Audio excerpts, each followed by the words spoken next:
Thank you, Cornsey. Welcome to the From the 108 podcast. Get ready for some baseball, beer, and bullshit. And remember the drinking rules. If Beef Loaf says allegedly, or that he wrote a blog about it, you drink. If My Sock Summer drinks generic Pedialyte or mentions his time on the West Coast, you drink. If I swear or say here's the thing, you drink. Beef Loaf, how you doing, my brother? Oh man, I am terrific, boys. It's good to be back on the YouTubes and on the podcast with you guys. A great celebration we had last weekend, which we'll talk about a little bit later in the show. I think I talked about this previously on a 108 podcast. I weighed myself a couple 3 weeks back, and I was a very unflattering 286 pounds. That's a little too heavy for the loaf, So I've been trying to work at it. As I mentioned before, I've not been drinking during the week. I've been working on my diet, just not eating as much, skipping lots of meals, all that stuff. So I recently got on the scale. Beef, real quick, as cool as it looks, put your microphone somewhere near your mouth. Oh, I'm sorry, baby. I'm sorry. Can you not hear me? It was muffled. I'm sorry. It was okay. I mean, it wasn't as nasally and phlegmy as normal right in my ear, so that was nice. Flemmy's my favorite bass player, by the way. Red Hot Chili Peppers. I recently got on the scale and I was down to 273 pounds. Nice. It's not bad, but I kind of really looking for a little more progress, with how aggressively I've been abstaining from things, whatever. So I walked in the other room and I kind of really want to get below 270 quickly, And I went in the other room and I asked Mrs. Beef, which 3 toes she thought of mine were most expendable that I could get rid of. And she did me one better. She came right over the top and she said, put your hands out. Let's decide which 2 of your fingers we can get rid of. So I just want to ask you guys, which of my digits do you think we should cut off? In full, I think 5 of them would probably get me down to 270, and I'll feel a lot better about myself. See, how many pounds you got to lose? 3? 3, yeah. That's you got like one toe. It's like 2 hands. You've seen his disgusting feet. His feet are pretty gnarly. How dare you guys? Just cut your toenails. Maybe that.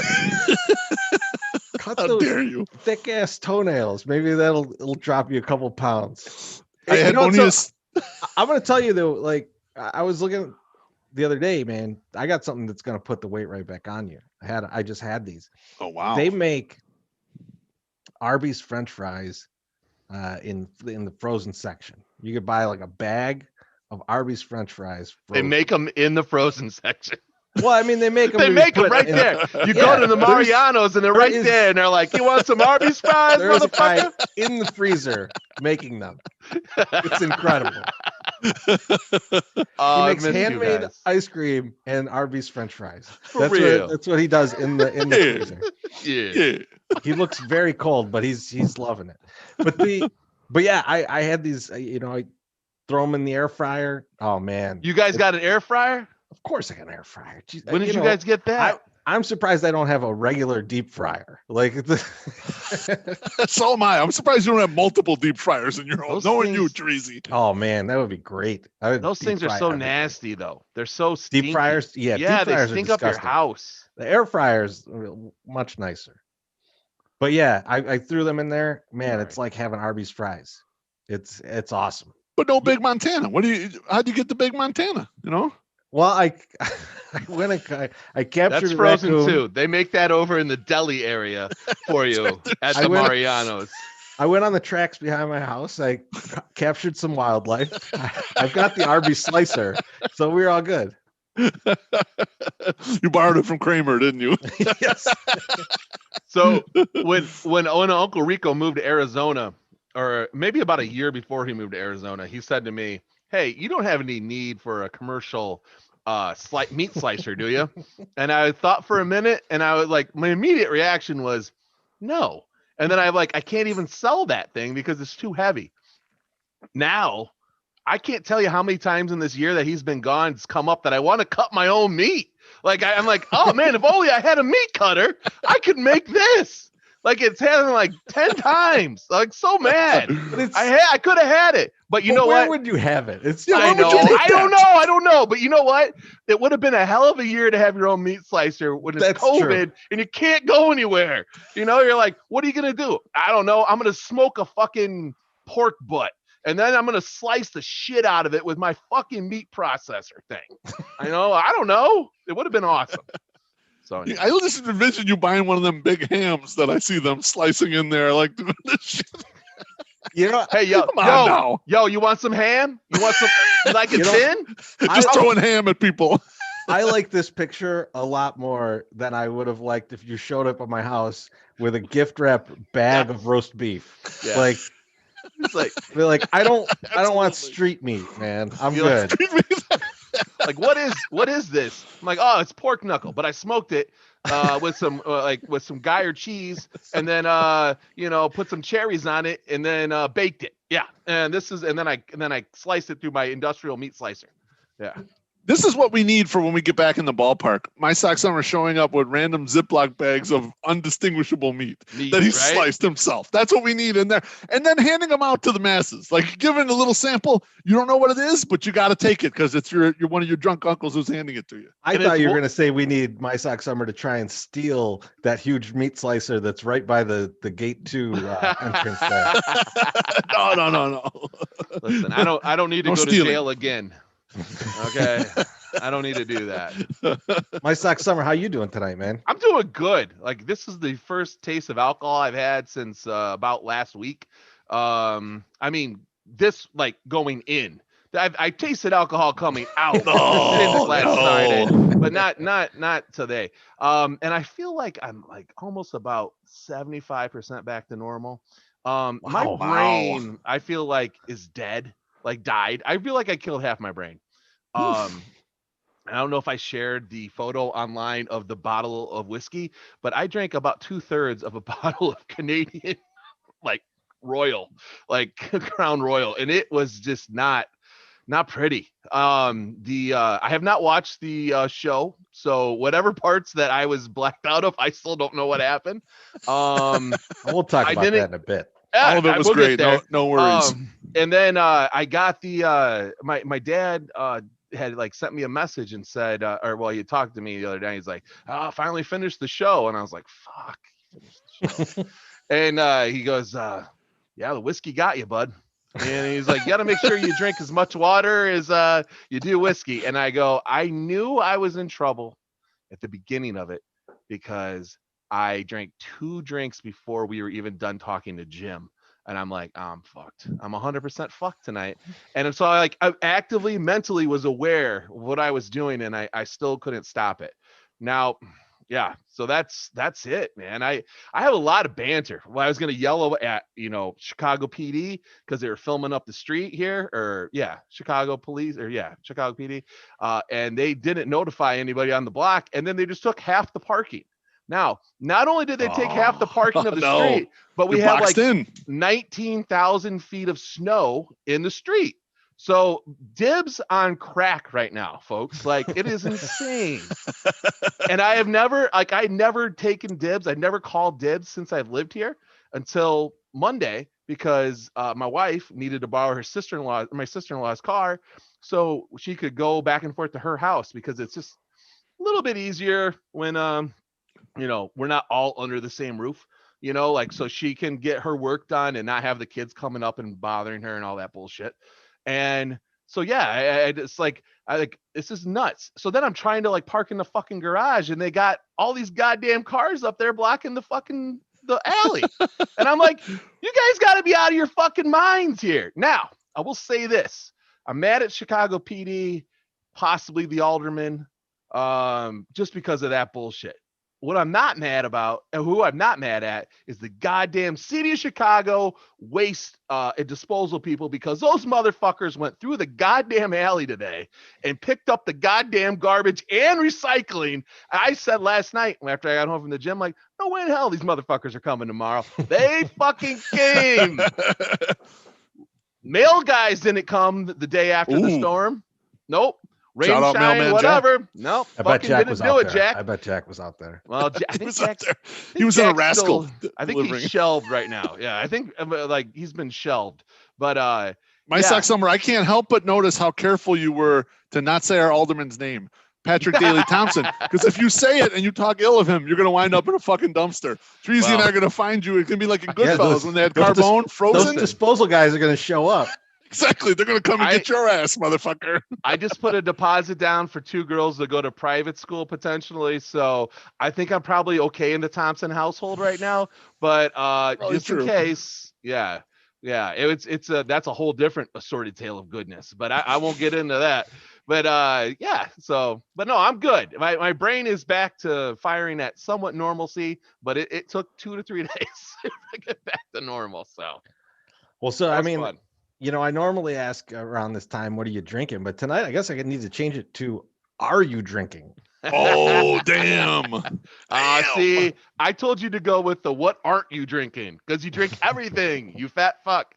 I am drinking tonight, and this is just for all the guys that did the beer podcast with me, the Hangover one, and the girl, Janice, woman. I'm sorry, lady. I don't know what am I? I don't know what I'm supposed to do. Dirt Bath from Hot Butcher, which is actually from like November. But I've been saving it for like a good night, and so I felt, why not tonight when I'm going to limit myself to 3 drinks? So I'm having that one first, and then I have some goose, the guava goose.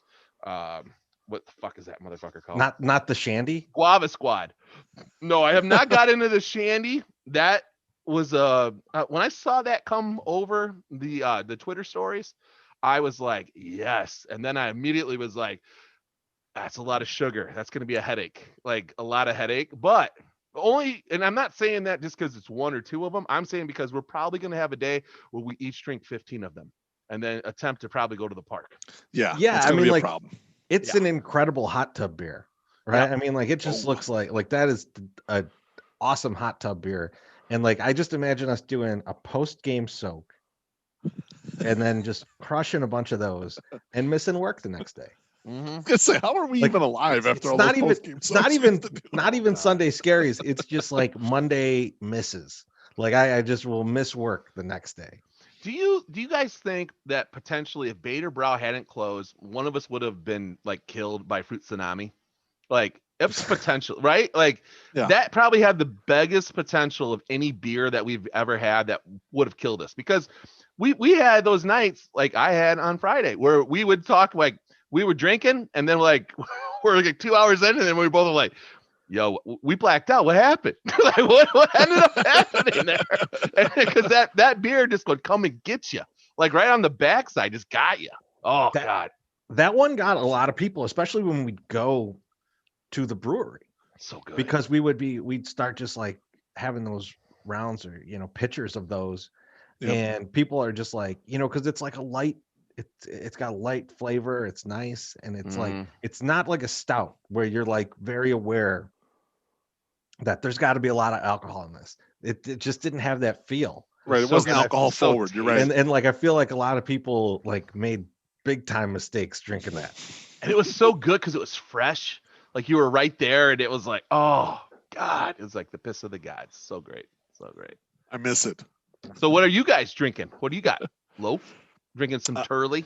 I've got some Pinnacle vodka. Again, I'm trying to work through all the booze that I've got hanging around here. I don't think I've ever even heard of that. What was that? Me either. But I'm drinking it out of the and I'm drinking it with Squirt, by the way. Yeah. I'm drinking it out of the Drunk Online Tour cup. So I what I did my sock summer, because it is a school night and we can't imbibe like 108 Fest. I went through almost 3 bottles of wine. That's a lot. Yeah. Even though I felt good the next day. I pre-poured some shots over here for my drinks during the show, so I don't have to mess with the bottle. It's very efficient, but so far so good. But I mean, if you mix anything with Squirt, it tastes delicious. That's probably true. How about you, Chirizi? So real quick, I glanced over at the comments, and it I'm a minute behind here, looking at the comments, and I see it must have been when My Sock Summer was talking about being in the brewery and how good it was right then. And Josh Nelson was just like, here he goes about beer freshness again. Absolutely. Listen, I'm sorry. And you know what, Josh, you motherfucker, you and me and Janice literally get down on the same beers. Like, I mean, that was something cool. We'll talk about that in a minute because that's on the schedule. So I don't want to keep going. What are you drinking, Chirizi? I'm drinking one of these. Ooh. So these are very delicious. This is something. See, now that's a new logo, right? Or a new can. art. Well, so the can I think is the. Let me get this here. The can is the same. It's been. I think it's been like this for a They bit. changed up a lot of stuff though. But did they like A little yeah, crazy. at the top. It's all at the top you're different. talking, right? Like they got that band at the top now. Yeah, you're Mhm. right. I thought you meant the Jukebox Hero, but yeah. So I actually ordered a 12er. I don't leave the house anymore, so I had an Instacart order. I had the 12er of the Goose, the variety pack, and yeah, Instacart. It's like rolling the dice, man. You go like, I want these things, and they go, we're bringing you these things instead. And I was like, okay, well, this is a fine substitution. I'm good with this. This like, When was it canned? Oh, there it is. There it let me is. see. Well, I see Is Beer this on the Garden bottom? Jim's up in there. I see Luke and I see Josh all It up come in to there. bother so. you, man. It's September 4th, 2015. Is that good? Yeah, Is that well aged? Perfectly aged. It's definitely a barley wine by now. Yes. You know what? I'm not even going to tell you because I'm enjoying it, and I don't want you to tell me about how I I shouldn't wouldn't fucking fuck with enjoy you. it. I won't fuck with yours. Then why you want to know? Then why you gotta ask? Shut But it up, was- then. You know, because It I'm was just canned? playing on my fucking strengths, bro. No, I look. It's March 5th, 2021. In the future. That's Those are the that's how best. fresh. That's the best. Extra fresh.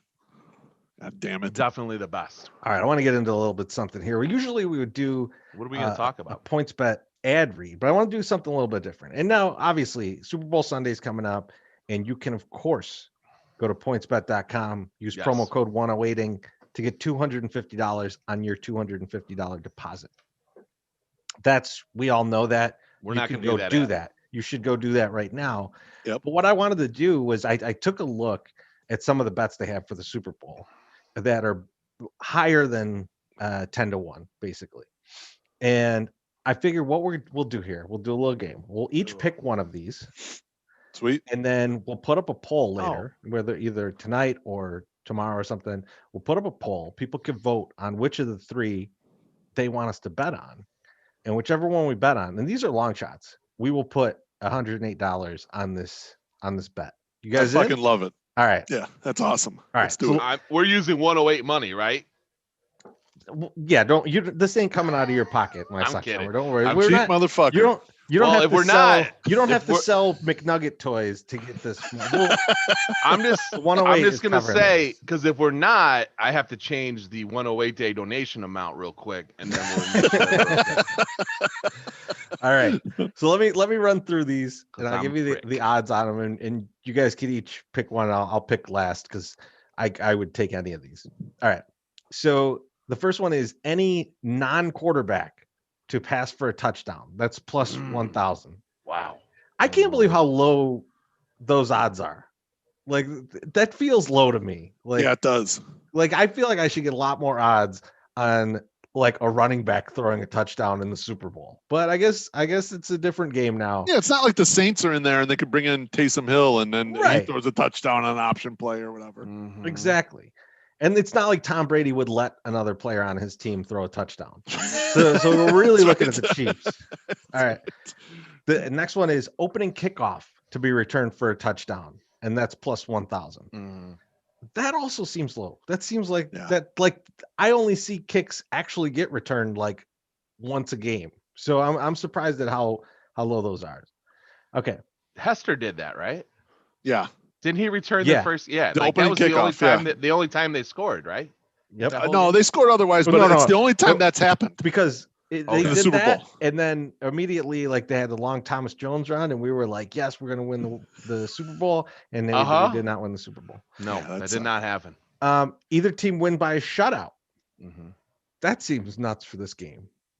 Well, that's plus 5,000. It's a little higher. Yes, there will be overtime, plus 1,000. Either team successfully recover an onside kick, plus 2,500. 0 field goals made in the game, plus 1,600. Now, here's the one I love. And in fact, there's 2 of them here. But a fair catch kick to be attempted. And so if you don't know what this What the is, fuck is that? Yeah. so there's a rule in football. It's rarely used. I think the last time it was used was 2019, and before that, it's been like 6 years before that. So if you punt, let's say you punt to the other team, the team, when they fair catch, let's say they fair catch it at the 50-yard line, they have the option at that point to take a free kick, which means they kick a field goal where both teams are on the field, but it cannot be blocked. They're just from wherever that ball landed, wherever it was fair caught, they could kick it from there. And if they kick it, I want to say it's 2 points. I don't think it's even 3 points. Yeah, it's 2 points. Now, the only time this ever happens, It's rare, is at halftime of a game. Like if you fair catch it around like the 50-yard line, and then I think the last one was directly at the 50-yard line, and the time before that it was at like their own 40, so it was like a 70-yard kick. So the odds on that for just to be attempted is plus 15,000, so like 150 to 1. It's a long shot. And then for it to be made is plus 25,000. So that's like 250 to 1. So like if you hit on that, if we hit the 108 on the fair catch kick to be successful, that would be like 27 grand. Wow. We need that money, so that's a good idea. The next one is pay taxes though. Rob Gronkowski MVP plus 6,600. Kind of feeling that one. I kind of like that one. And then the last two that I have here are quarterback to have a perfect passer rating. And that's Brady at plus 5,000 and Mahomes at plus 4,000. So any of those appealing to you? Beef, we'll go with you first. Which one are you hot and heavy for? I mean, the one that immediately caught my eye, because I think both of these coaches are always looking for an edge, Bruce Arians and Andy Reid. I could see one or both of them trying a surprise onside kick and recovering it. So I like the successful recovery of an onside kick attempt at 25 to 1 plus 2,500. For me, I think we'll see one of those attempts in a super high scoring game like this, try to catch the other team napping. And so I really love that bet. That's a good one. That was the first one that jumped out to me too. 100%. But so I'm not going to take that same one. I'm going to take a different one.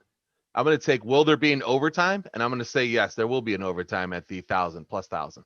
Nice. I like that one too. That one. I was thinking about that, and I'm just like, you could see like in a shootout style game, this ending up in an overtime. Yeah. And that would be sure. I mean, that would also be a ton of fun. Yeah. And plus, it would be great to watch. It just I took Monday off because I want to make sure that I have maximum fun. It gets all those old Boston old ladies all like horned up too, because they get to see Tommy for like one more period, like they're just like, oh, let's watch him win one down in Florida where I'm gonna retire someday, so it's gonna be good. It'll be real good. Incredible Boston accent. I mean, I'm trying. Are you actually from Boston? It sounded so natural. That actually, I don't know if you guys know, but I used to not live in Boston, so I don't know what the accent is actually. But I actually killed that part of my brain drinking Canadian Royal from Moscow. Yeah, so that's part.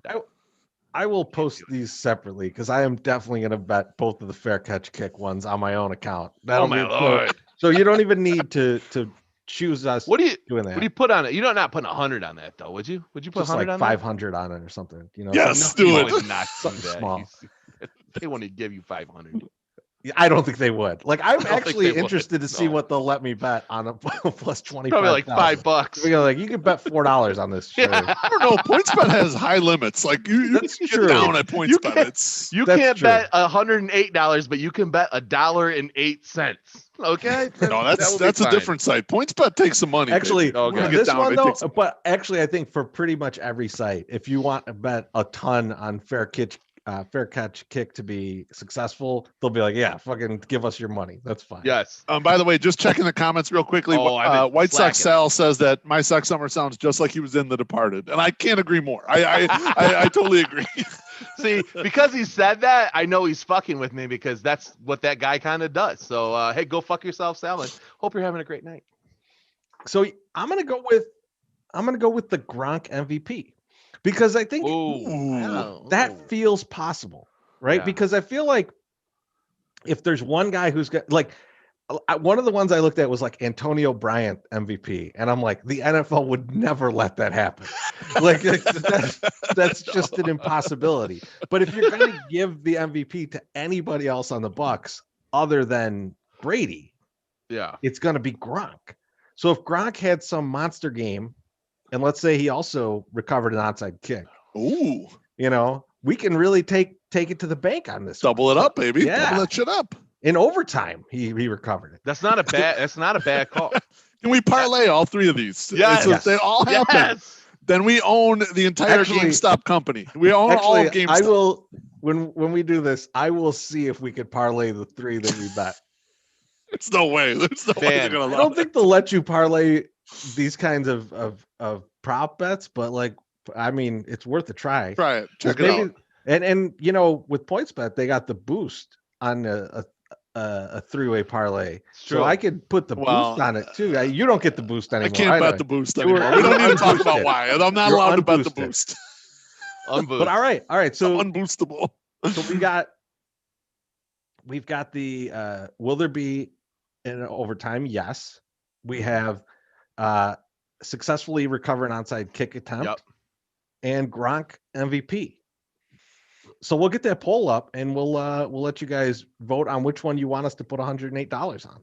Yeah. And Love it. remember, if you want to do something, if you want to bet some of these, go to pointsbet.com. Get your ass over there.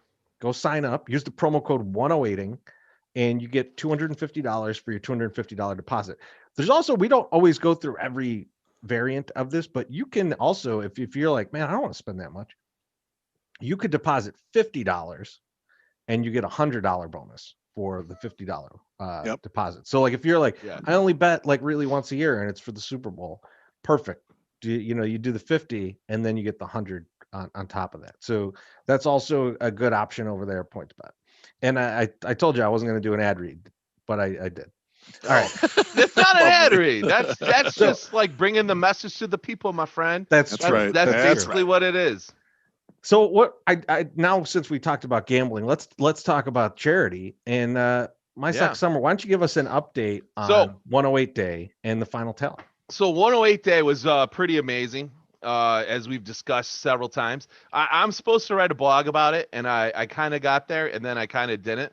I started doing the cutouts, which kind of took up a little bit of time today and yesterday. And having my one daughter only sleep for an hour for a nap doesn't really give me a shitload of time to get stuff done.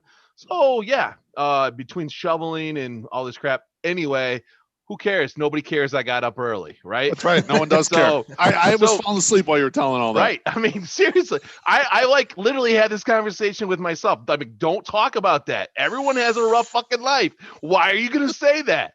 But then I'm like, fuck it. I want to say it anyway. So anyhow, Just to make you feel better, my life is a lot easier than yours. Okay. It is. I know. I don't trust me.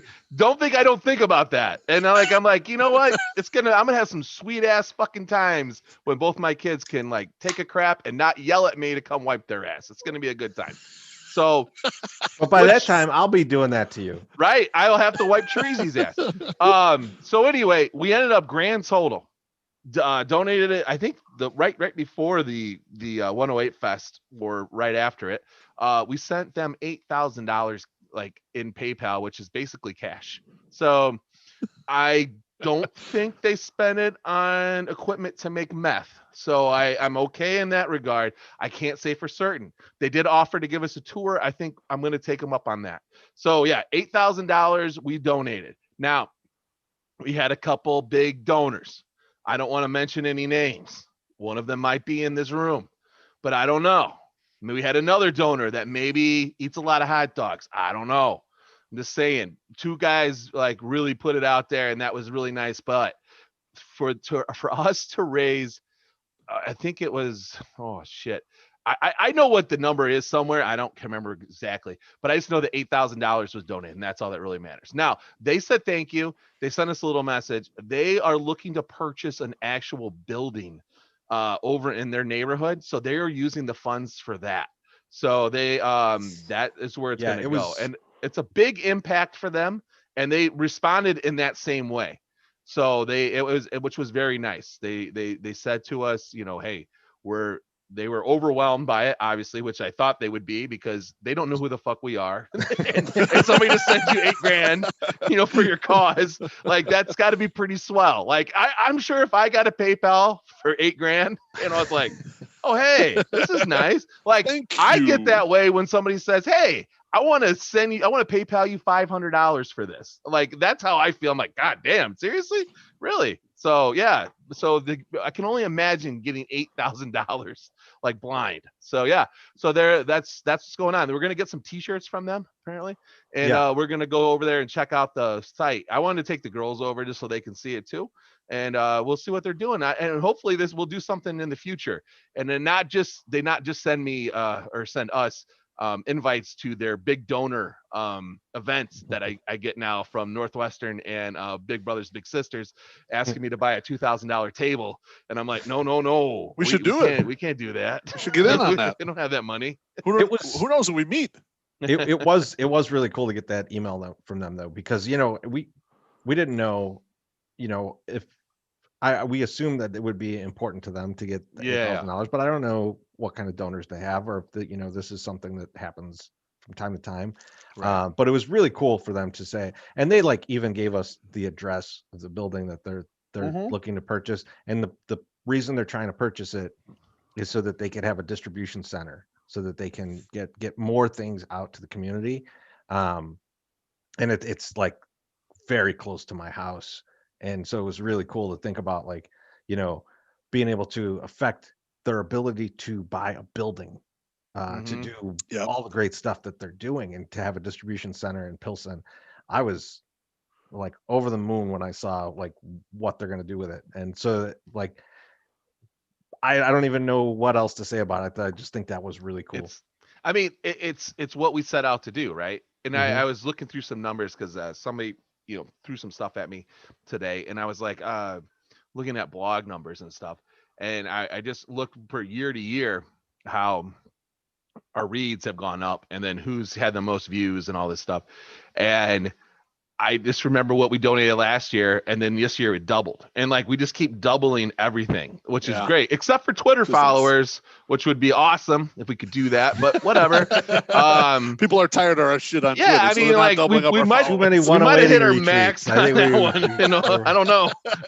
But we seem to be at least connecting with more people, and more people felt generous this year. Not more people just jumped in this year, which was great. And it was shorter. I mean, everything about it was just great. So I can't imagine how the fuck I'm going to beat this next year, but I'll find a fucking way. So we'll do it. Yeah. I just want to add one thing to the end of that. It's important that, yes, we're the ones doing the organization, and materially My Sock Summer's doing a lot of the work, but it's you motherfuckers out there that are getting in there, that are willing to help out a charity, that are getting behind whatever cause we end up picking, and just being charitable yourself. So it's cool that we have a community that wants to give back to the surrounding neighborhoods and wants to get behind causes. And, it makes me happy that we're friends with these people, that we engage ourselves with other people that want to do these types of things. So it just makes me happy that we were able to be a little part of this, and that the broader community is so charitable. Absolutely. And speaking, I feel like I've sucked those guys' dicks enough, our fans. So I'm laid off on this one. I was like, listen, I've told them 100 times we couldn't do this without you. So I didn't need to say it, but I'm glad you said it, Loaf, because then they'll feel better. So speaking of the broader community, before you cut me off to say the same thing over again, we did 108 Fest this past weekend, which was really incredibly fun. And we had a lot of people that we've had spoken with previously, and then some new people that we had not yet spoken with, at least not online.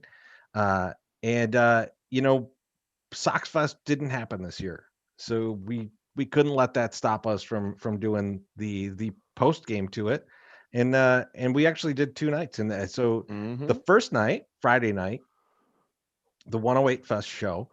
I mean, there's tons of to talk about. I just want to say 2 quick things, and then you guys can get into what you guys thought about it.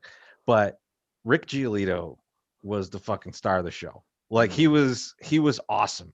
And like I feel bad for Jordan because like we're like, Jordan, we're not going to stop Rick Giolito from talking. Like he's eating your time. We don't give a shit. This is how it's going to happen. But Jordan, of course, who's like one of the nicest people on the planet, was totally fine with that. And then the other thing I wanted to mention was that if Tony La Russa dies this year, I'm pinning it all on Jim Margulis because that's what his bold prediction was. I don't care what you say he meant by his bold prediction. To cover himself. I know what his bold make prediction Yeah. was. It was that Tony La Russa is going to be found in the dugout, stiff as a board, Weekend at Bernie style. That was his prediction. I won't let it be said any other way. That's what happened. That's what he said. Treasy, I totally agree with you on that. You know, one of the things that I've realized we've started doing these shows together and doing them on the internet is vastly different than doing them in a live capacity. There's just a lot of more moving parts when we're at a live spot and a lot more things going on and keep track of. But one of the great joys for me when we've started doing these things online is the ability to bring the Josh Nelson that we know to the audience, the non-professional media guy, the guy that we drink beers with and talk shit with, and like for everyone to get a chance to see him and get him to like kind of open up and do his thing. Like how if we're sitting around on just like folding chairs in my garage getting all buzzed up, that's kind of how the discussion would be. And I think it's cool to kind of be able to bring it out there, and people fucking love it. People can't get enough of that shit, man. Booty King, Josh Nelson. Like both Josh and Jim, you know, like they're funny guys. Like and I don't like, you know, they joke around a bit in their show, but not to the extent that they're going to do when we're having beers and having a good time. And yeah, they're not going for that. They're trying to bite his face off, you know. Yes. But yeah, like Josh is hilarious, and yes. And it's awesome to see him, and like people continue to tell us, like, you know, when we're like, oh, should we do this like once a quarter or something? And people are like, if Josh is going to be there having beers, I'm in. You know, like I love it. We say that every year though when we do this, and then like 2020 happened, but and I mean, that would have been the first year that we had done it. But like we always come out very high out of these the Sox Fest things. We're like, fuck, we should do this more. And then yeah, of course we had to go into a pandemic, probably the year that we probably would have done it. Yeah, know? I mean, so yeah, 2020 to you know, Josh mentioned this when someone was like, oh, you guys should do more of these things. Going into 2020, Josh and I had specific weekends each month where we were going to either do a live show or a watch party with all you guys, and locations and everything kind of planned. We had everything mapped out. We had spots that we were already reserved, as you know, all the way through the season, and you know, obviously the pandemic happened, and we you know, we did a whole lot of three things, which was awesome. But you know, we did have this planned out, and I've recently talked to some of the people that we were planning these things with, and they're like, we're just waiting. We're just waiting for this shit to clear. And so this is gonna happen. Like the in-person shows are gonna happen again. Until that shit. Good to hear. Yeah. I still have every intention to keep doing this, and I have an idea for another show that I'm gonna pitch to you guys after the show tonight. Nice. I look forward to this. It's a weird idea, but it's gonna work. I'm gonna tell you, and so I'm excited to tell you guys about it. And if these guys agree to it, I'll tell all you guys about it. I am all about doing anything that we can to help the good people at the Pink Monkey. So Teresi, I'm on board. So you don't even have to talk to me about it. As long as we're helping the people at the Pink Monkey, I'm okay. This is not an in-person show, but hey, maybe we can do, you know, an online show. You know what? Pink Monkey online might be a little better. I'm just saying, you know, it's like a little if we safer. We can see some things. We have some things and not have to. I did not get the shot yet. Yeah. Or the shot. I didn't get it. Wow.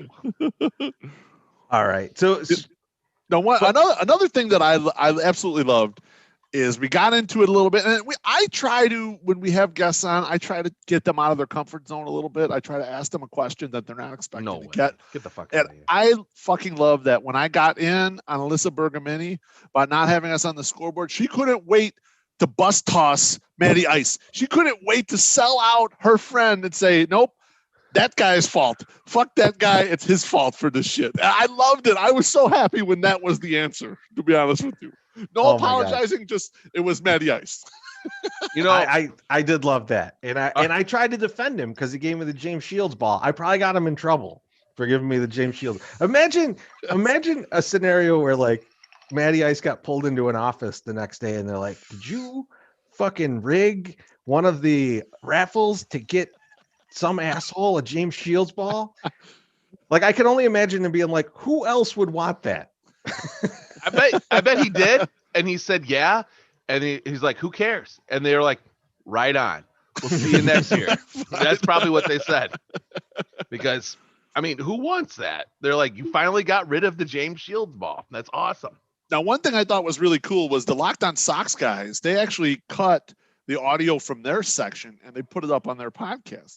And so that was cool. They kind of let it run. And Chris and her both talked even the next day on their podcast about how they really enjoyed the camaraderie. And I love doing things with those guys. Like you know, we've become really friendly with Herb and doing this stuff. And Chris is awesome. Like Chris played into that shit with the, you know, the high school thing or whatever. But one of the funny things they said at the very end when they're talking about the clip was, and it was fun to watch my Sox summer slowly sliding into the abyss. And so I went back and watched some of the 108 Fest, and I think I found the exact point when my Sox summer started to slide into the abyss, Treasy. I want you to confirm this.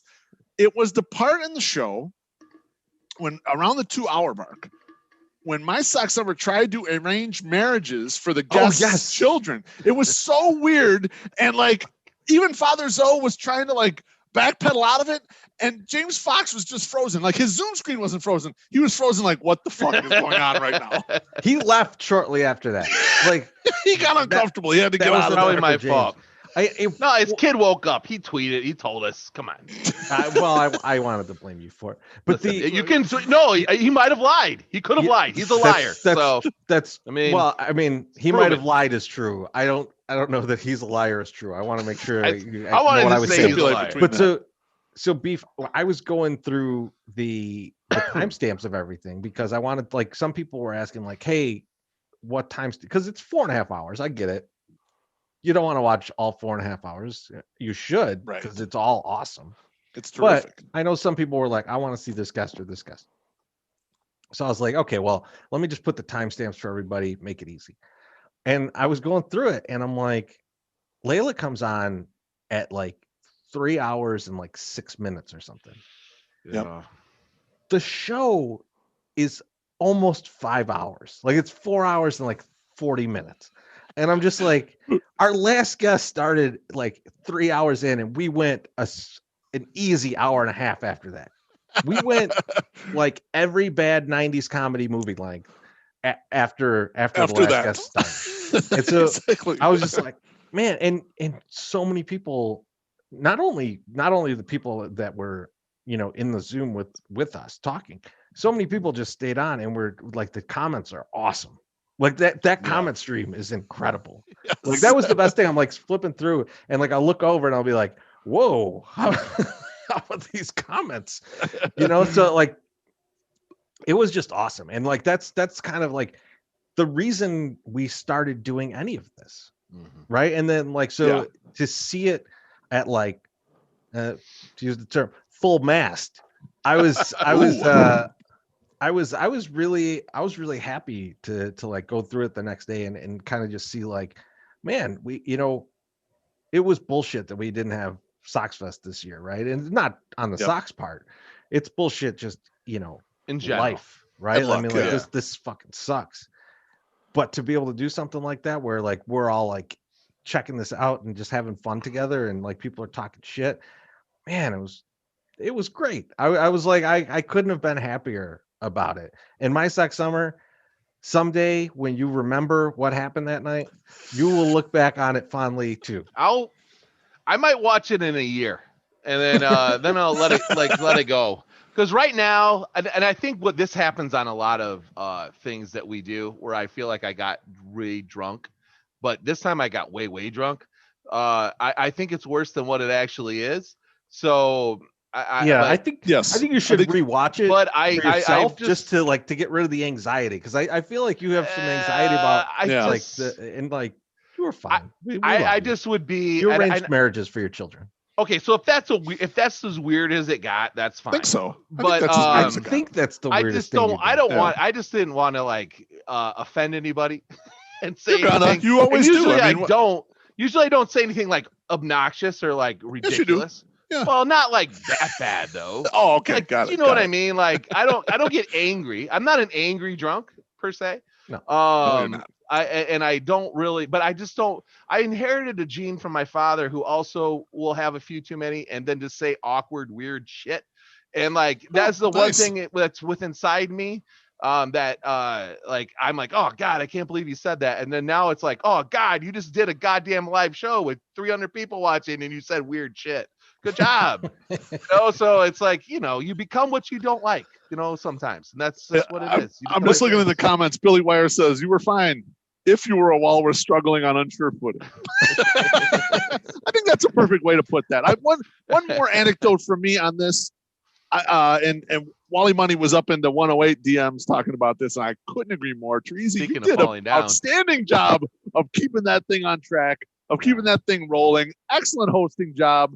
I couldn't believe it. And even when I was rewatching the first couple hours yesterday, you did such a good job of like snapping it back into place and making people go down a path. And you let people breathe too. You let people get in there and ask questions, and not just us. Like Jim Margulis got in there and asked a question of Fox, and there was back and forth between the guests, but you kind of allowed enough, but you also kept the thing moving. It was beautiful. Well, Beef, you know me well enough to know I have no idea how to take a compliment. So I'm going to have a drink. And My Sock Summer, why don't you talk about the Saturday night show? I was going to echo the same statement, but I can't because I don't remember exactly what you did, but I think you did well. So yeah, second night, got roped into doing a show with 3 other great people. And we talked about it during the show, which is 2.5 hours long too, which is fucking insane that can go that quickly. All 3 of the pit members said from the show, which were Janice, Luke, and Jim. Thank you guys for coming on. But they also said that it did not seem like it was 2.5 hours. And I go, this is the shit we say and said for the first year of the 108 podcast. Like that we don't know how this happens. Like, how did we just go 4 hours? And then we're like, it didn't feel like it went 4 hours. So like, it's just very conversational. And I could at least brought that to that. And then we continued it. Now, it was fun. We decided like we're gonna do something that I think is somewhat ridiculous. We're doing a draft on shit that's subjective. Like it's so like it's just like it's something that like is so wide open. You can do whatever you want. And of course, I've never felt older in my life than when I'm asking Luke Taylor if he's ever listened to Howard Stern, and all of them go, who is this guy? Like, and I'm like, fuck. I'm like, man, yep, I'm old. Okay. You know what was funny was they were like, oh, I listened to him way back, and when their way back was like 2015, right? And I was just like, way back is like when we were like 15 years old. Like that's way back on Howard Stern, Like Luke said this week, he's like, I saw Pearl Jam at Lollapalooza in 2007 when it was cool, and I was like, Lollapalooza wasn't cool after 95, sir. Like I don't remember it ever being good after that. But and then I went and checked, and it was not cool after about 96. So I think 97 was Metallica. So well, no, 97 is Tool, right? Because that's the last one. It's Tool and Devo. And okay, Snoop. So Snoop then was at that one too. 96 was Metallica in Soundgarden. I think so. Yeah. I mean, it was really weird too because it was like, wasn't it in Rockford or something? It wasn't in Chicago with Metallica. Those were at the World, I think, but that was when it was still a tour. Yeah, and then it stopped, and then it became back bigger. The one thing. But let's not talk about. I know it's all the same. So anyway, we got in. Everyone we decided. I was like, I got to put together a little show here. It can't just be. We talked some beer. We did the draft. And we went around and round and stuff. And the only thing that, I liked everything. I liked everything that we did. It was fun. It was fun to have conversations with people that aren't you guys, that aren't judging me constantly and have a little bit of that they like me. They which were was judging cool. you constantly. Yeah, 100%. So was the comment stream. I didn't. But that was I definitely me and felt it Pete. there, but that was you mostly guys. That was you guys. So Yeah, it was I us mean, I and Mailman understood. Jack. Yeah. Well, no, Mailman Jack is nice. He's real nice. So I got something special for him coming. But anyway. Oh, But no. Watch out, Mailman Not like Jack. that. His kids, I don't think are married either. So I'll figure that out. But no, it was fun to have banter with somebody new. It's fun to do that kind of stuff. Now, what was not fun is the technical shit. Like I don't know what I'm doing on the technical aspect of it. I thought you did really well. I know I ended up covering and it was fine, but I wish we could have got the pictures up like how I did it. And I thought we did it in the pregame when I was talking. I was like, hey, just share your screen and put the label up, we can see it. Couldn't do it. Nobody could do it. So you know what? I had the idea after you guys started, and I felt bad. I should have messaged you, if I would have thought of it earlier. Yeah. But what would have been good is for people to just put that as their background. Have all the things lined up, and then as you go, just put it up as your background and leave it until the next pick. Yeah, that would have been a good thing. Sorry, I come up with these good ideas after you've started, right. so it's not helpful. That's not helpful, but the share the screen worked for me all right. So I wish it would have worked for everybody and we could have done that. But yeah, no, it was. So other than that was the one thing. Now it was fun my favorite moment of the whole show involves Beer Garden Jim. It was my favorite part because he's doing it in a room and his wife and kid are right there. Oh, really? And yeah. They were listening to him and he was talking about something and I don't know what he was talking, but all of a sudden he goes, I hear his wife go, Jesus, you're drunk. And I was like, yes. I go, Jim won the night. It's just he won the night on that. And then he ended up winning the poll for who had the best can. I feel like he got his boys from the other on tap sporters to come out and support him. I think that's kind of why he won. But yeah, he ended up winning with his lame ass picks. So I'm gonna tell you something. I voted for you. Thanks. Because I thought the Budweiser and PBR were fantastic picks. Yes. I really thought they were. I also saw that Jim responded to that and said that those are the same label. Yeah. And so not really. I'm confused because the only thing I noticed that are the same about them are that they're both red, white, and blue. So I'm wondering how he does on a test of flags around the world. And if he knows what country he's from, what country Jason's from, we should touch on that. Is New Zealand included with Australia, in the Australian draft? Always a good question. Flags are similar. So one thing I wanted to mention about the show is you guys had a little section of are you a beer snob? Yeah. And everyone was kind of oh God, I'm kind of in these circumstances. I am. You guys are all fucking beer snobs. All right, let me just break it to you. You fucking beer snobs. Don't try and defend it. You're talking about the freshness of beer, and if it's more than 6 days old, you might as well just throw it in the Chicago River. Fuck it. Get out of here. You guys are all snobs. You guys are all snobs. Janice picking something like first overall because the social media person from there follows. You're fucking beer snobs. All right. The social media person from a place doesn't follow you if you're not a beer snob. Just let's get it all out in the open. You guys are beer snobs. Luke had 47. Jim had a cooler of 900 beers just in case he, depending on what picks he got. It was amazing. It was. It was fun. I liked that aspect of it too. I thought was good. And honestly, who does? You have to drink fresh IPAs. We were just talking about that with Fruit Tsunami.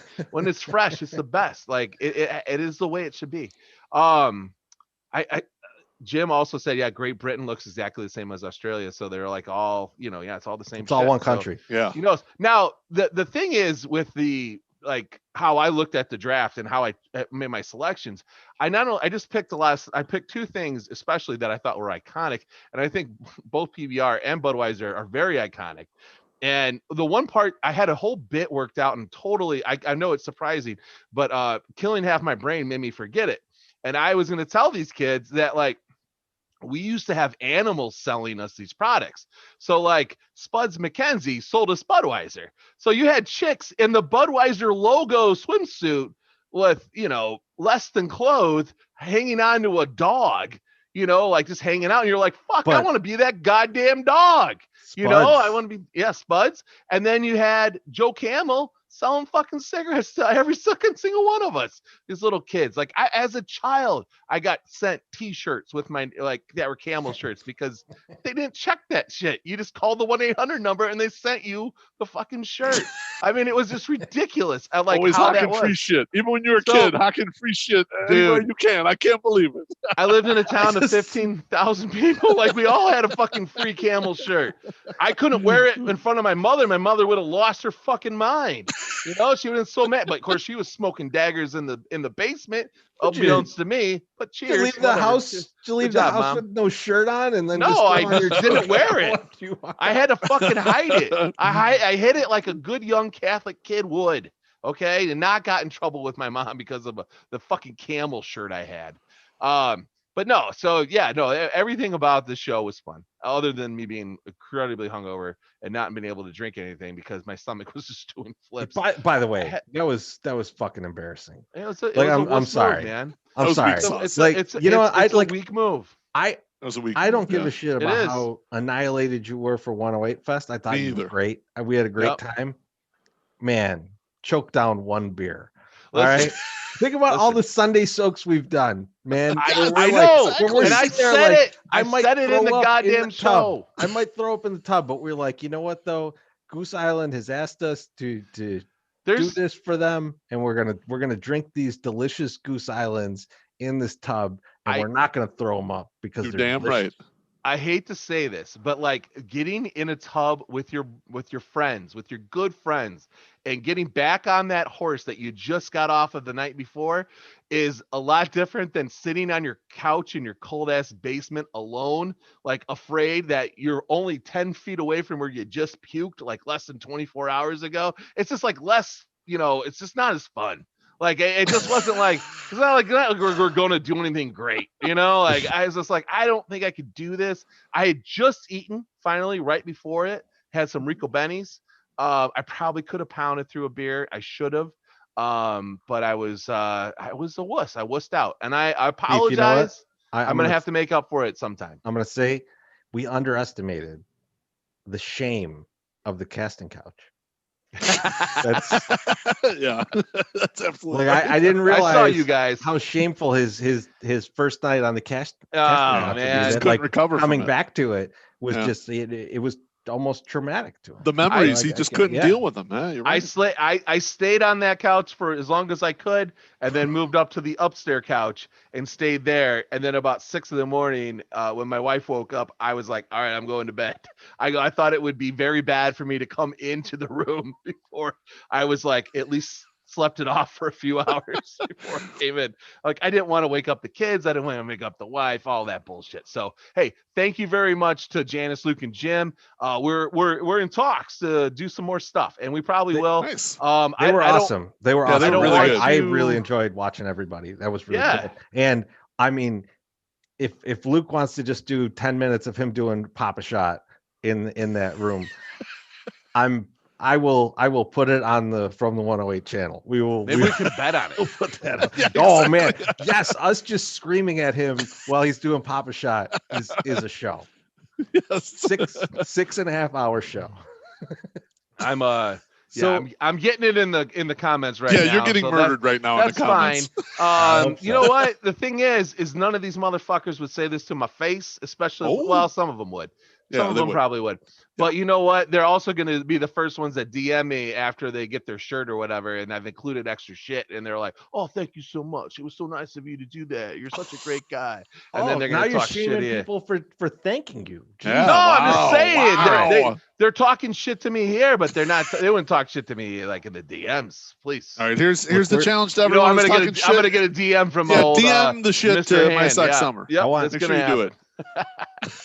And then show up at his house. You all have his address because he sent you stuff. Like, don't say that shit. No one's gonna do that. No one's gonna do that. All right. I love that you said that. It's gonna be a Netflix special. Not only do I enjoy watching them, now I'm gonna become one. Thank you. I appreciate it. Go ahead. Everyone's terrified of you. No, they're not. Flesh couch. Look at this. A fleshlight. I thought you were gonna say a fleshlight. I was like, no, I do not. We know that too. But that was from the thrift store, which is even more terrifying. Oh. So we should talk. We're about an hour. I'll make sure that everyone knows that's not true. Yeah, sure. We should talk some baseball. Shut the fuck up.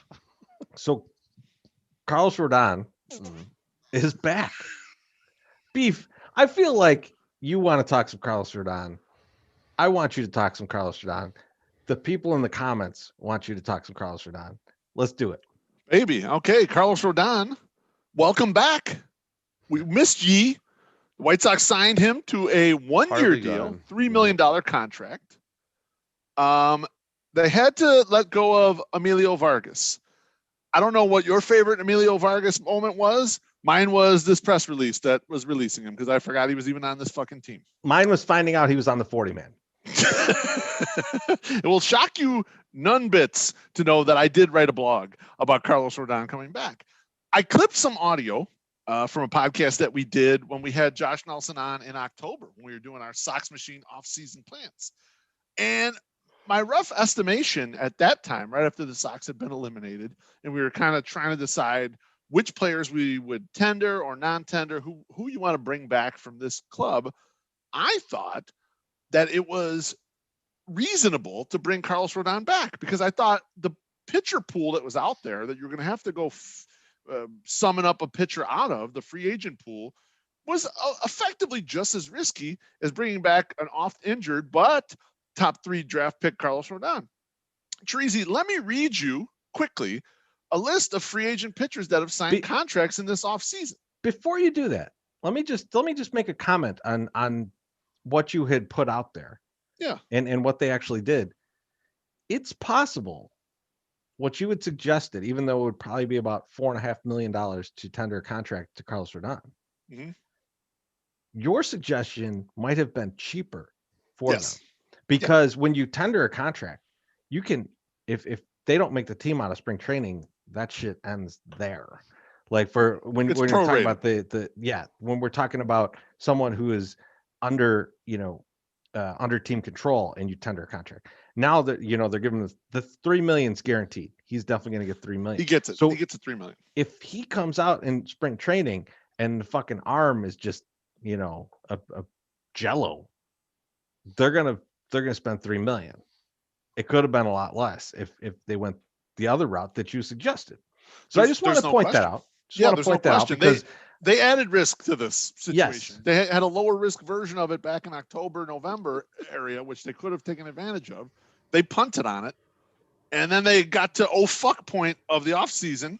And then they brought him back. Give me my dick back. Play craps, give me my dick back. And they had to give him guaranteed money. And so they gave him guaranteed money. Treasy, let me read you a list of free agent pitchers that have signed this offseason. Quickly. Pitchers and terms. You tell me. There's probably a couple in here you'd prefer to have, but they're a little higher priced. I'll go down the line. Mike Minor signed for 2 years with the Royals, $18 million all in, so $9 million a year. Charlie Morton, 1 year, $15 million with Atlanta. Corey Kluber, $11 million, 1 year with the Yankees. Drew Smiley, really? 1 year with the Braves, $11 million. Garrett Richards, 1 year with Boston, $10 million. Adam Wainwright, J.A. Happ, Jose Quintana, Robbie Ray, all 1 year contracts for $8 million of various teams. Anthony Descalfani, 1 year, $6 million with the Giants. John Lester, who's toast, 1 year, $5 million with the Nationals. Man. Jose Urena, 1 year, $3.25 million with Detroit. And then we get down to the Carlos Rodon bin, which is him Alex Wood and Michael Wacha all 1 year, $3 million. Is there someone you feel a lot better about out of that group? Maybe Charlie Morton? Morton for sure. Yeah. Morton for sure. But I mean, it's a lot more money. It's 12 million more.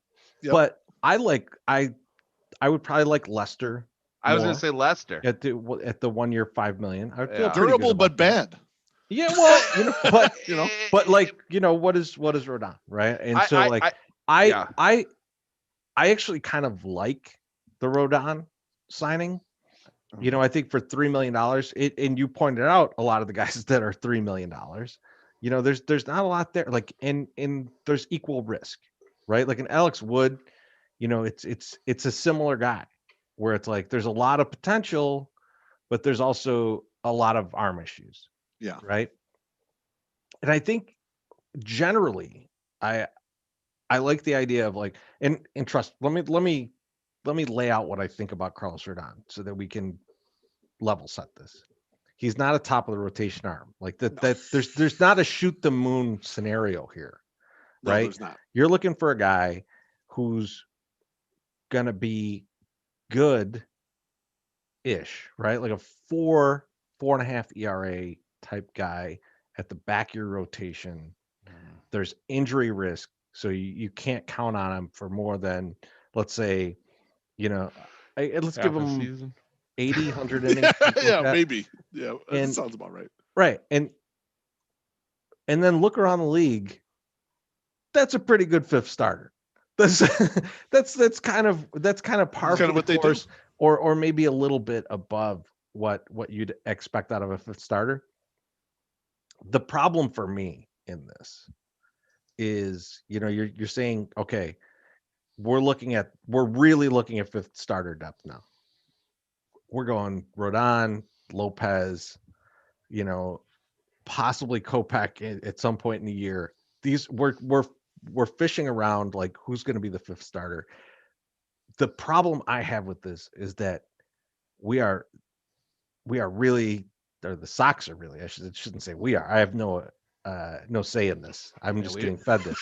We don't get Dylan Cease is your we four. don't have a thing. Yeah. Dylan Cease is your absolute four. Has to be. And is, Rick Giolito loves him, and I'm being fed him, so I'm going to take it. And we gotta eat this one. You're getting pegged it. But I don't feel like right now with the Rodon because of the risk. I don't think we got enough innings yet. I don't think we got enough innings out of the pitchers that we have to fill the season. So we're gonna dig past these guys, and this is where it gets scary for me, right? Like we're getting into the Stevers, and then I was gonna say we're a couple entries away from Jonathan Stever throwing meatballs every 5 days on 35th Street. That's kind of my concern. Or if Dylan Cease is not pitching well and he's only going 4 innings, or he's going 5 innings, like he's not getting enough innings. There's a lot of pressure on guys that are below the list of guys that we have. And right. Like, I just really feel like they need to either, I don't think they're going to add someone above. Like, I don't see a Paxton or a Massa coming in. Like you're looking at like, we got to add more guys like a Brett Anderson, right? And kind of lower on the totem pole. Yeah. And go, let's get some more of these guys, because we just don't have the innings right now to fill a season. We just don't. I totally agree. Unless the top 3 guys all pitch 200 innings, then great. Well, let's get on that. Right? But you know what? I already bet on Gronk winning the MVP of the Super Bowl tonight. Not gonna get too crazy. So I think I think what the Sox are thinking here is that you got a guy that's gonna give you half a season, because that's about what I feel like Carlos is gonna do. He's gonna eat some innings. He's not durable. He's not like a James Shields, like that, and that's right. Like the thing. Like, you're not bringing in somebody that is going to get in, eat innings, and like Lance Lynn's going to effectively eat innings, right? Like that type of player. Lance Lynn in 5 years or 3 years is probably going to be like a James Shields type that we brought in to like eat the innings, right? Right. And then so I can get that. So I can get that if that was what your Rodon's going to be.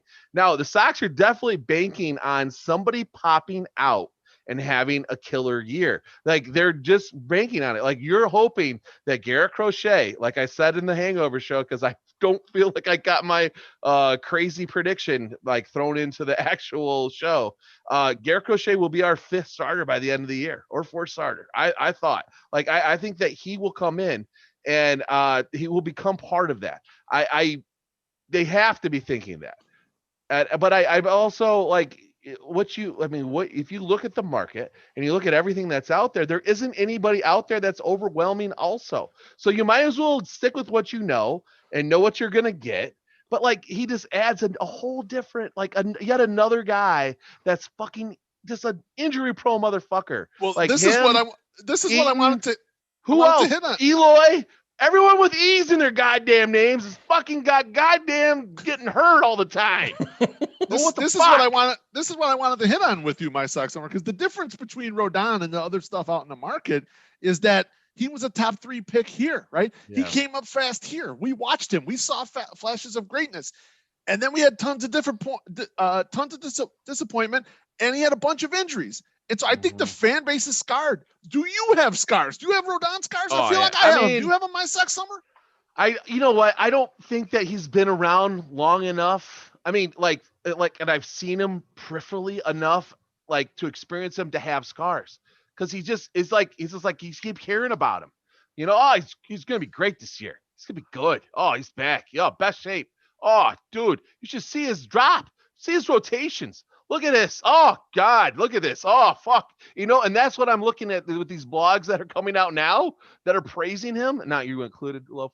It's just like, like fucking how fucking sore are your goddamn shoulders right now? Like, you had to find the positive things on this other than just saying, well, whatever. It's only $3 million. Like, we gave, you know, Santana $3 million, or like we were going to give him if he could make it, and he didn't. So, you know, I don't know. I wouldn't say I'm scarred by him and like, oh, I'm like, I hope that something happens. I hope it clicks. I don't think it will, but like, I just wish we had somebody. I wish we had a lot of things, but like, if it's not the worst move, it's not the best move. It's like my quote from my notes: "Whoop-de fucking do."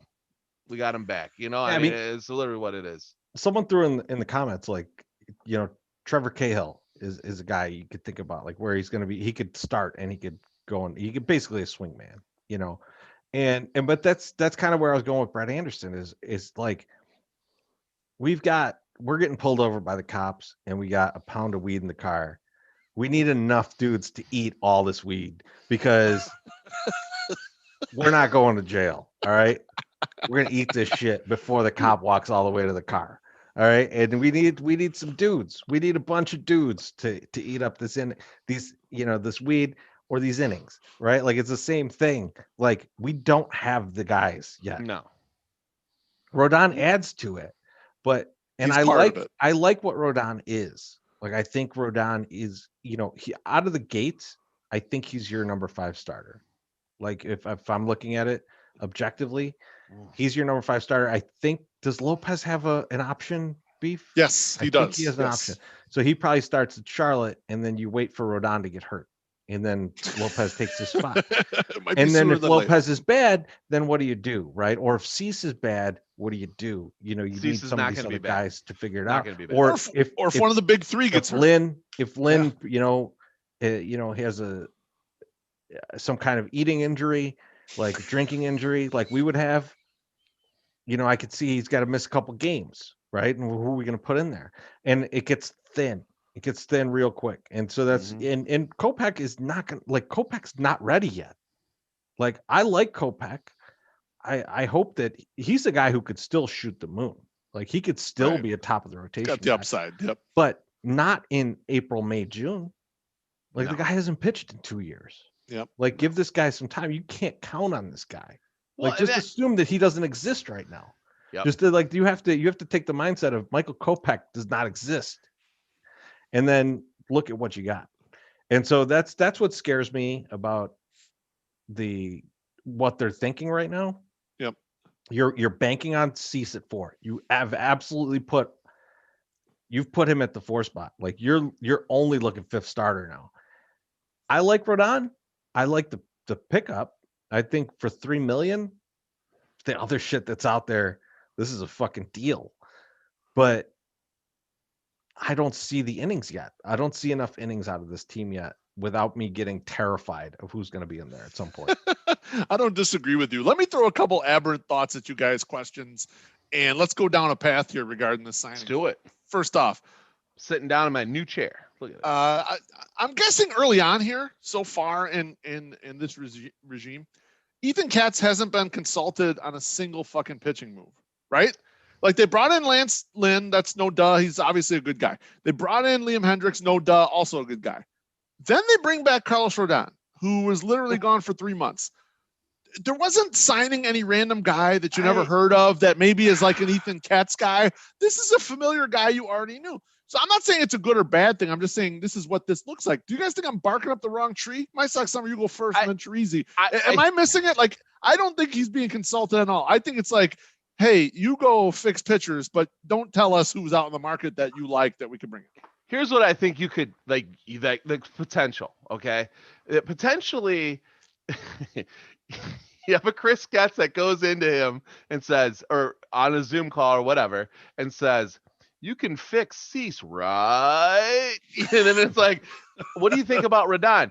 He's like, "Oh, I think he's pretty good. Like, I think he might have the stuff. Maybe you could fix Rodon, right?" You know, he's like, because he's like, "I gotta go tell Jerry that you gotta fix all these motherfuckers because we can't get nobody else. We're on the floor, you know." So I wonder.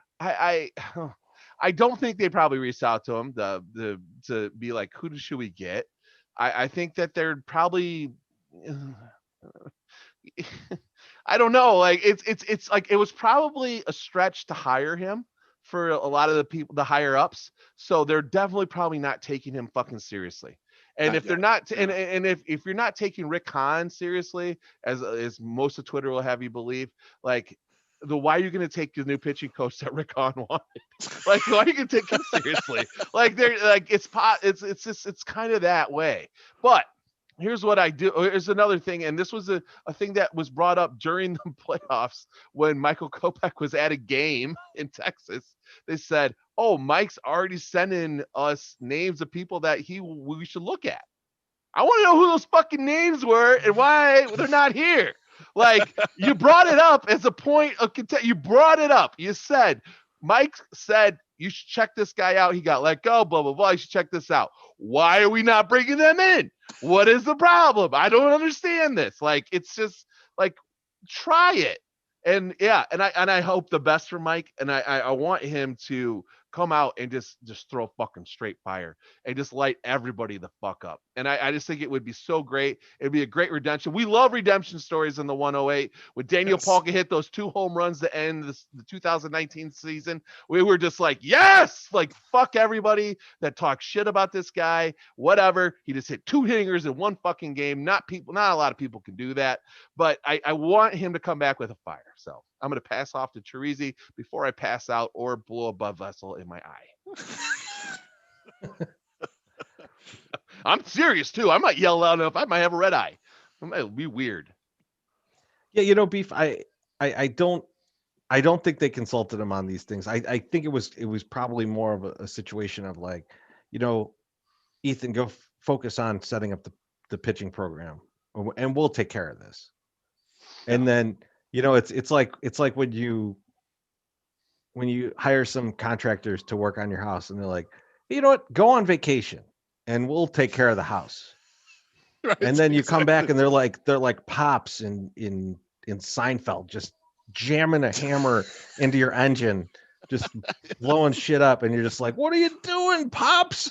And so like, I think that's kind of what happened. Like, I think like they were like, hey, you know, we concentrate on your thing. We'll take care of this. Don't worry about this. And then it's like, here's Carlos Rodon. Have you ever heard of him? Because he was here last year. I don't know. I don't think they consulted him. I would like them to do that since they've obviously put some faith in him. Rick Giolito told us that he is the pitcher whisperer. Yes. So I want to believe that like we should, you know, and also, you know, he's off working with 3 of the best young pitchers in the league.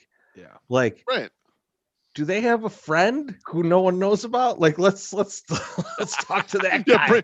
bring that person in here. Someone Yeah. who's been subjected to this, who could pop at some point. You know, that's Like some that's guy true. who, like, they were like, oh, this dude was awesome, but he broke his arm when he was a freshman in high school and no one paid attention to him. I want that guy. Let's get that guy. I mean, the White Sox Put have that been. dude at Kannapolis. I don't care. Like, I was bring gonna say him they've in. been We need a- missing that guy. They haven't got a guy out of nowhere that you're like, oh shit, this guy's a real contributor. You know, like we thought Palka was gonna be that guy, but really they just haven't harvested any of those guys. And I was hoping Ethan Katz was gonna. Maybe he will in the future, but at least this offseason, it doesn't seem like he's done that. Now, another point. Hold on. We need a 2021 Kevin Hickey. That's what we need. We need is like, hey, we saw this guy playing some fucking sandlot baseball over there at McGuane. And then we were like, hey, what are you doing? He's like, I got nothing to do. Like, why don't you come throw some bullpen? And then they do. And then, like, all of a sudden, next thing you know, he's starting Game 5 World Series. I mean, what happened? This is Bridgeport, fucks.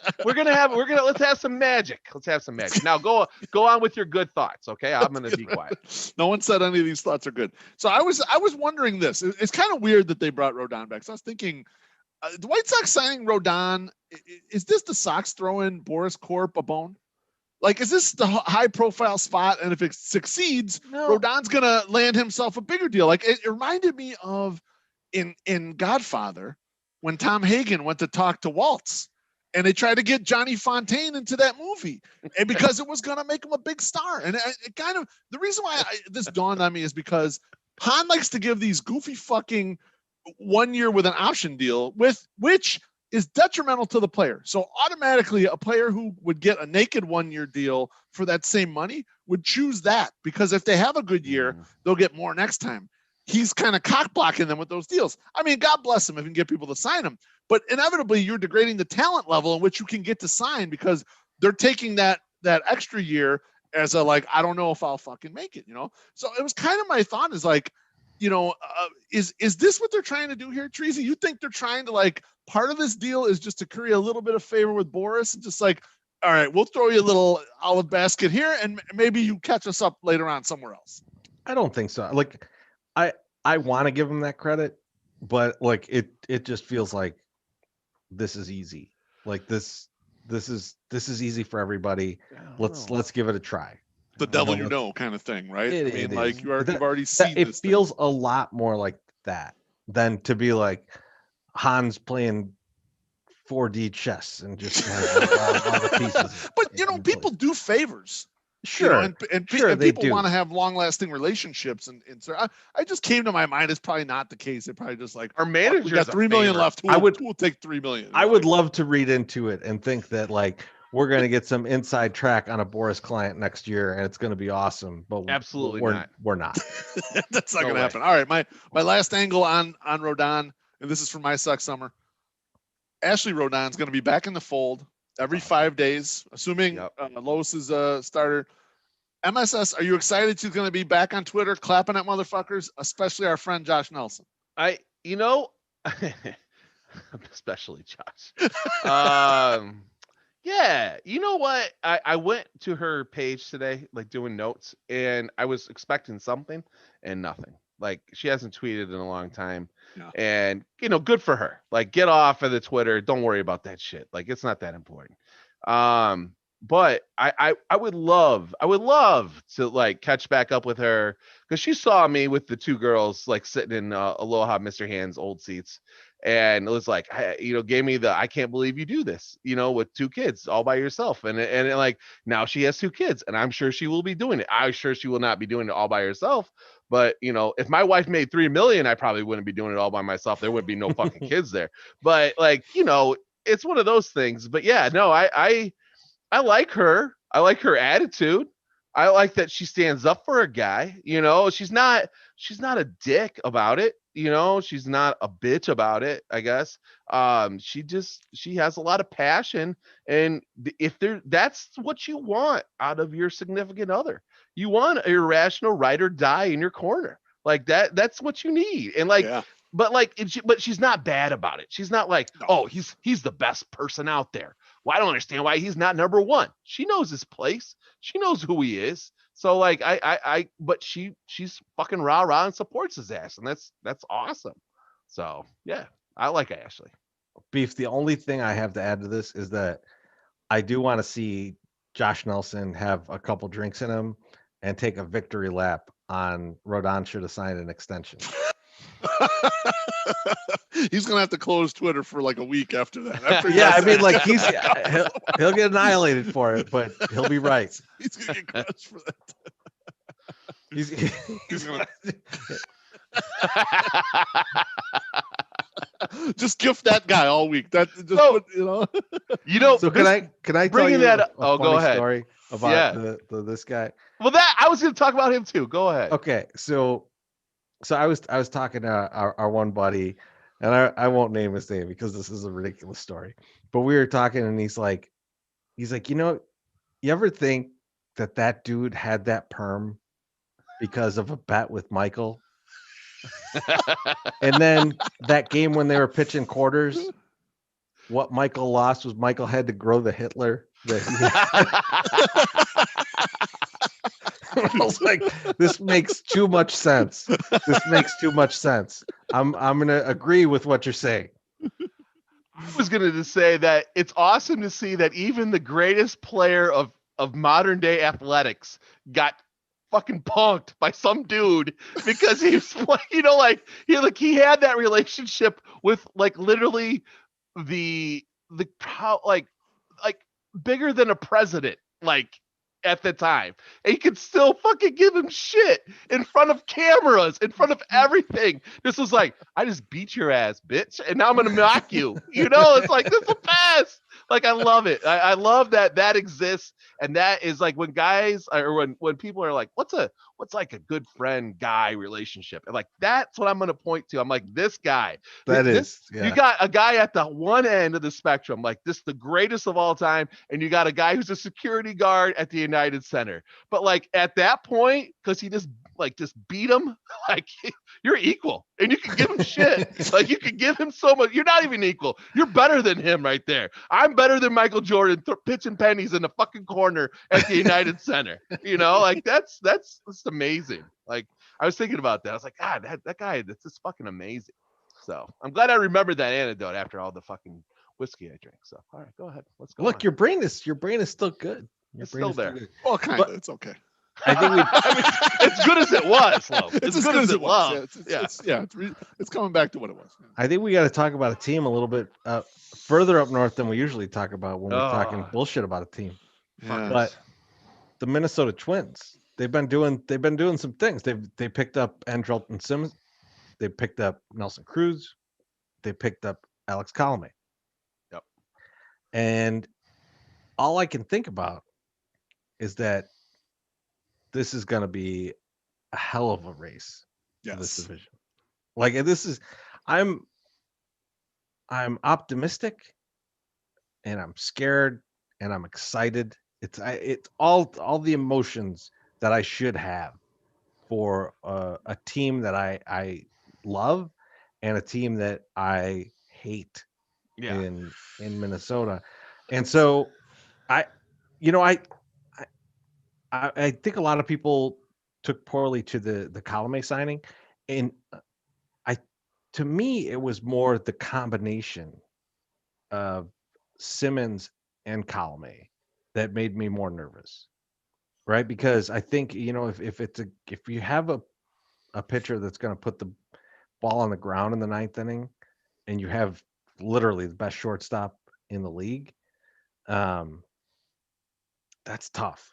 And that's not something that I want to face at the end of a game against that team. So I get why people were upset, but at the same time, I'm taking Liam and Timmy over Andrelton and Alex. Fuck yeah. I'll take that every fucking day of the week, and I feel damn good about our team. Oh shit, man! You're throwing down the gauntlet, man. Yeah, I am. Fuck those guys. That's what I want to say. You know what? Good pickups. Fuck those guys. I agree with you, but I think there was a little bit of some, like, I'm not going to say his name. NWIC. Excuse me. But like, let's not start shit before we need to start shit. Let's start shit when the shit happens. Like, hey, all you motherfuckers standing for column A out there, blah, blah, blah. And it's like, motherfucker, we ain't played a game yet. Like, no, you can't be standing for nobody. Like, who's cheering for him right now? He ain't playing. He's probably sitting in, like, God knows where, having a goddamn Mai Tai, like you should be. So, you know what, man? I root for Laundry. I root for the Sox. I root for Laundry. All right. No, but I Alex agree with Colome. you. Thanks for the years. Fuck you now. And I agree.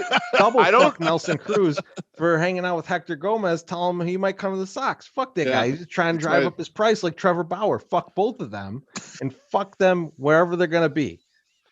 No, I agree with you. I on a level that, like, yes, I don't really care. I don't care. I also like where we're at. I like bringing in new blood. I like bringing in somebody fresh. I like bringing in somebody that possibly is fucking really excited because they just got $54 million fucking dollars and is gonna, like, maybe get other people excited.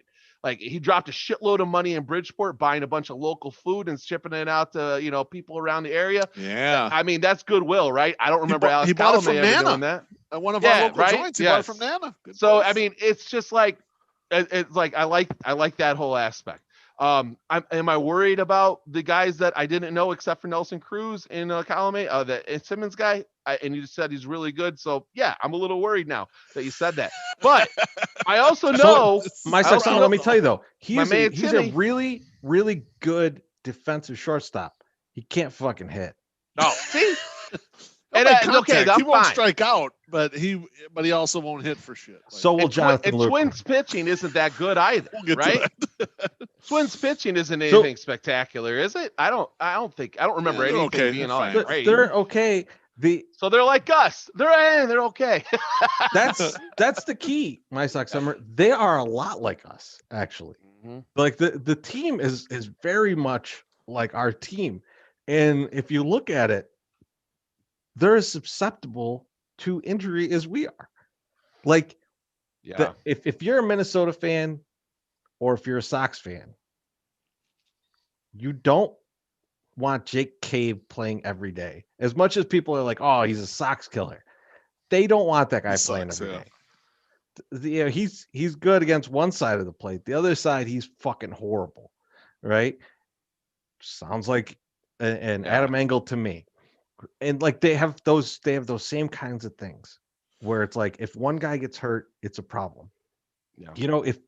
If Josh Donaldson gets hurt, which has happened in the past, in case you guys haven't noticed, then you're moving Polanco, you're putting Polanco in at third. Right. I'm gonna say they're a little deeper than the Sox because of that sort of stuff. And they also have, how we have Andrew Vaughn, but Andrew Vaughn hasn't played above A ball. They have Alex Kirilloff, who's a very good advanced hitter, but who's played further up. And I don't know how he made his debut during the playoffs. But he's only had like 4 at-bats in the majors. Yeah, so he's only a little more seasoned, but it's kind of a similar idea. Like, and when I looked at Keith Law's rankings, Keith Law has Kirilloff at 7 overall and Vaughn at 10. So I was thinking, these two dudes are going to be battling it out in this division as good hitters for like a decade here. I can't wait. Yeah, and I mean, like, and you have situations in this, in both lineups where if certain guys get hurt, the drop off is massive, right?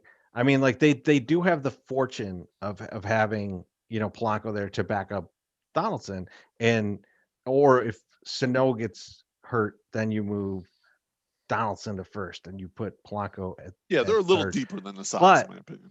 I mean, like, you're standing for Mitch the Garver gets hurt, they're in the same shit that we are. Well, they have Ryan Jeffers. Sorry, played good last year. I went opposite there because I think Jeffers is the starter. If Jeffers get hurt, then you're gonna have Garver, and I'm just like, okay, who gives a fuck? Fingers crossed for them. Yeah. I'm not standing them, My Sox. What I'm saying is, the headline talent, the White Sox have better headline talent. So when you look at it, you're like, I agree. We got the stars, man. Fuck these Twins. However, we've spent the last 2 decades saying, fuck those other teams. We got Frank Thomas and the Twins whooping our ass and Cleveland whooping our ass with some no-name bullshit. So all it is like cautiously optimistic. When I wrote in a blog about it is we need a rival though. Like, I'm glad that the Twins are muscling up. I'm glad they're flexing because we need someone to fight, because it's almost as much about the story as anything, right? It's almost as much about the battle of like getting in there. I'd love it if the Sox walked to a title, but you wouldn't love that every year. You kind of want some conflict going on. Like, I'll take them walk to a title every year, but but it will be 05, fun. they said that same thing, right? Like when they almost choked against Cleveland. That almost leads off every discussion about the 05 team. They're like struggled down the stretch to get into the playoffs and then just cakewalk the fucking playoffs. You had that little bit of a bump. Unfortunately, that was 15 years ago. Yeah, Shut the fuck up. But the Twins are, I like what they're doing, because they're looking at who's falling to them basically, and they're buying on the cheap. But I don't think right now, I don't think they're better than the Sox with all the good moves that they've made. Mm-hmm. The betting markets don't think so, and I think even with the Sox getting some public money because they're in a bigger market than Minnesota, I think they're better than the Twins. Well, that's what's interesting, Treasy. The betting markets have the White Sox at. You reference those odds, but if you look at, there was a Kevin Goldstein article. Oh, welcome back, Kevin Goldstein. There was a Kevin Goldstein article today at Fangraphs in which they clipped in the estimated zip standings, and they believe the Twins are a better team by 2 games than the White Sox. So it is neck and neck. It's one of these things where one weird thing is going to break the entire fucking season. Yeah. We're that close right now. And if you're a Sox fan, you're butthurt that like they didn't try and run away with this shit. And then everyone's going to go say that, you know what, it's the owner, he's screwing us. However, while that's always true, however, the payrolls are very fucking tight. The Twins payroll is slightly lower than the White Sox payroll. So realistically, you did spend more than everyone in your division. No excuses. I don't care what you spend. Fucking win this thing. I think there's ways too that like these teams can slightly fortify themselves still and jump up ahead of each other in each of those rankings, right? Like in the betting markets and in Fangraphs too. And you know what? I'll say it, Beef. I mean, you don't want to say it because you're a stat guy and you love the stats, but I'm gonna stick with the money guys, the guys who are actually putting fucking dollars and cents on us. I'm gonna stick with those guys, and in that scenario, the Sox are the favorite. I get Fangraphs is saying there's a 3-game difference there, and they're willing to stake their $0 on it. I'm going to take the guys that are staking their many dollars on it. I mean, the problem is, this already, Treasy, that the futures markets are highly inefficient. They often weigh all the VIG towards the favorites. So, what looks like a sizable advantage probably is still an advantage, a small one for the White Sox. The betting markets probably do a little bit believe in that, even not shading favorite teams, shading public teams, shading teams who have the MVP and all that shit. They're probably a little bit favorite when you strip all that shit away. I still think it's very close to a coin flip. What could make or break it, in my opinion, is the White Sox have the talent that has the upside. So if they get just one of them guys to hit real big, Moncada hit real big, Luis Robert hit real big, Michael Kopech come out of nowhere, Dylan Cease come out of nowhere and hit real big. I don't think the Twins have as much of that upside talent, but they also don't have like the lower floor. The Twins have the higher floor. Like, there are regular ass motherfuckers on the bench that could be starters on another team. That's where the difference is. But both teams have if this guy breaks his leg, this is a fucking tragedy. And they both play center field. Yes, they do. My favorite player is on the Twins, that Miguel Sano. Mm-hmm. Yeah, love that motherfucker. He's thick. Anybody that's 6'4", same height as your old my Sac Summer over here, and 274, which I don't believe. He's definitely close to my size, and love him. Love that guy. He's a big fucking tank. He weighs more than you do. I don't know about that, but he's definitely has more muscle than me. That's for sure. He can move better than you too. He can move better. Oh, really? You think so? And he looks better in cargo shorts. Oh, man. Allegedly. So he's 27. Yeah, we were going to spend some time tonight talking about one Zach Collins. Oh, God. And then they went out and signed hot free agent Jonathan Lucroy. So I think we're still going to spend some God. time talking about Zach Collins because I remember at the beginning of the offseason, I looked at the free agent catchers, and I'm going through it, and there's some cool names in there, that I liked, and I mean, James like McCann was a cool Wilson name. Ramos was one of them. JT Real Mutos was obviously the top of the way out of the price range. spectrum, and James McCann was obviously going to get some good money, and we were going to be happy for him, although he wasn't going to get it from the Sox. And I remember looking along the list, and I saw Jonathan Lucroy, and I thought, oh man, that poor guy. I remember when he was good. Now he's a White Sox. No, he's a White Sox. So let's dig into this a little bit more, because I think Beef, you could talk about this a little bit more in depth, because I think you got some quotes here. But it seemed like when James Fegan dropped his article the other day, Zach Collins was being anointed the backup catcher of this team. Yeah, it was looking like it. And anytime I read a James Fegan article, I kind of want to cry. So let me just run a couple of these quotes past you, and they're not all from the same article, but here's some James Fegan article at The Athletic. Beyond Cruz, both AL Central favorites are hunting depth, which is important in addressing nagging areas of concern, but unlikely to adjust any team's projection by more than a win or two.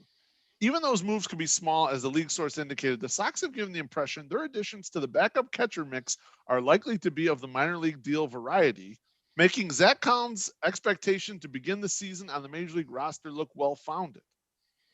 So that's kind of playing out in reality so far. Next quote.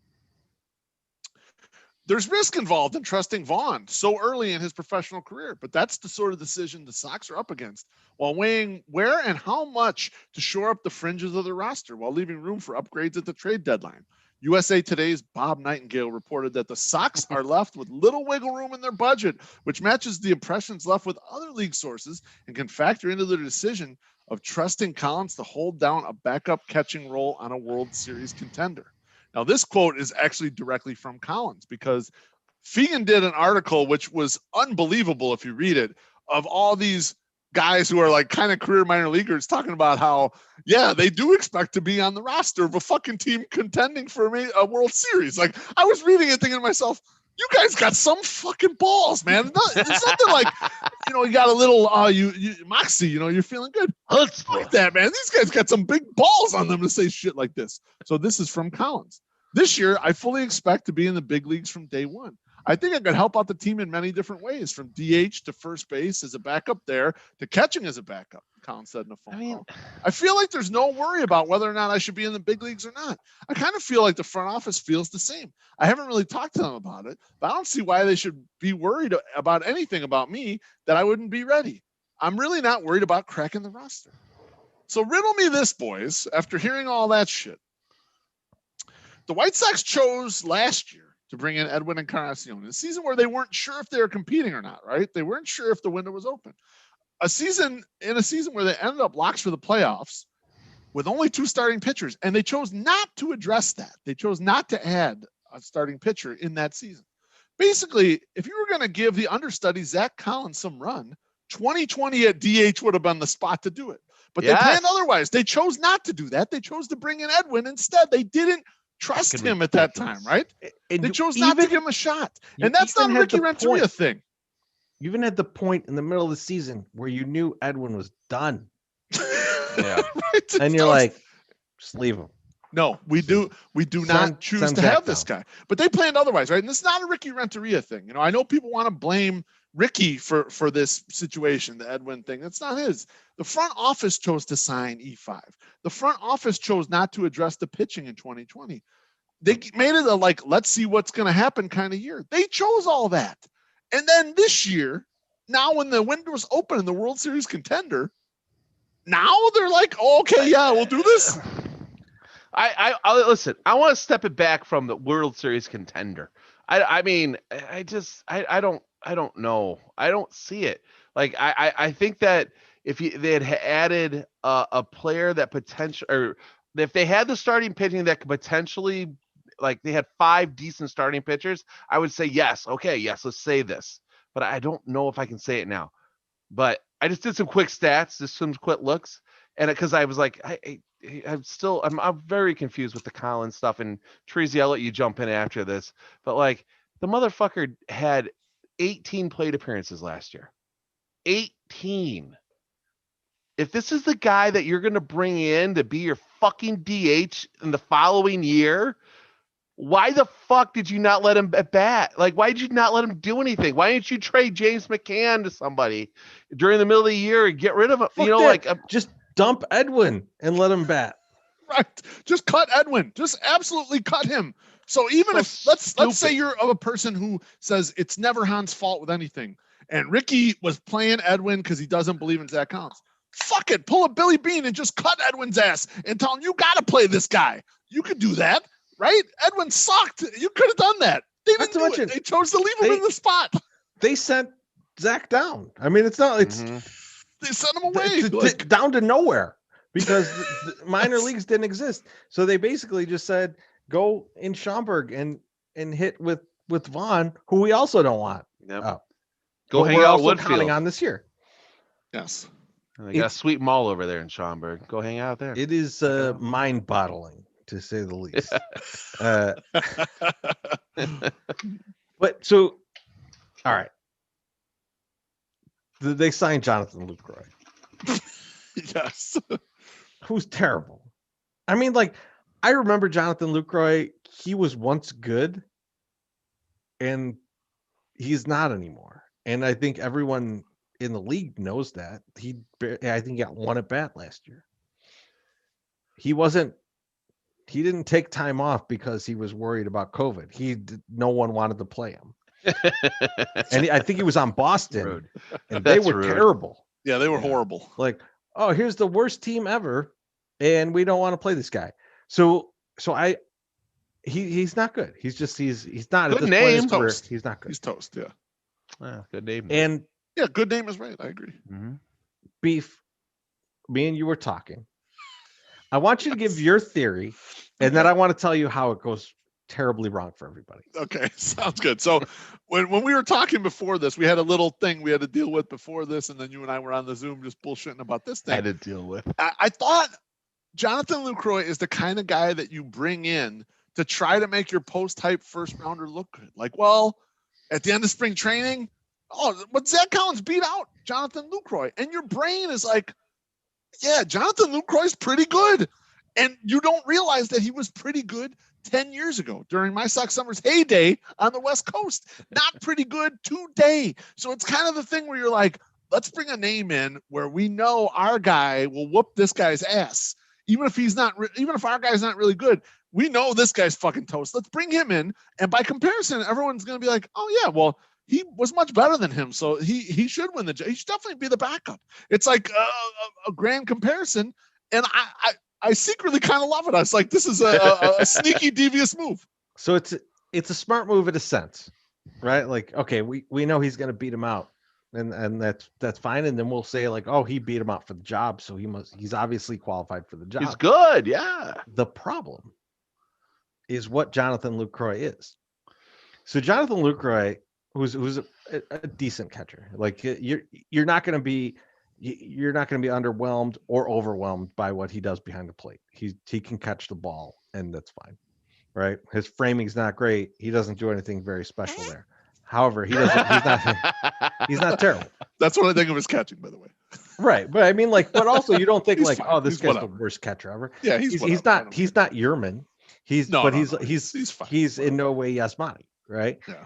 And so that's fine. But what he does, both Y names, good job. That's really good.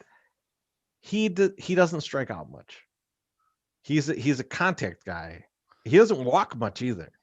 Like he's very much Madrigal-esque in that sense, except not as good of a hitter. However, we're going to look at a very short sample size of him in spring training, in which if his BABIP is high, he's going to look like he's getting on base.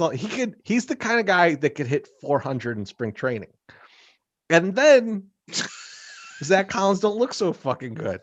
And you're going to be like, well, we're going to send Lucroy down to the minors, and we're going to stick with Zach Collins. And then he's going to come out and hit 098 in the first 10 games. And people are going to be like, what the fuck is happening? Why do we have this guy? This could go terribly wrong. The way that they're doing this is suboptimal. This is not the way. If Zach Collins is your guy, just fucking tell us.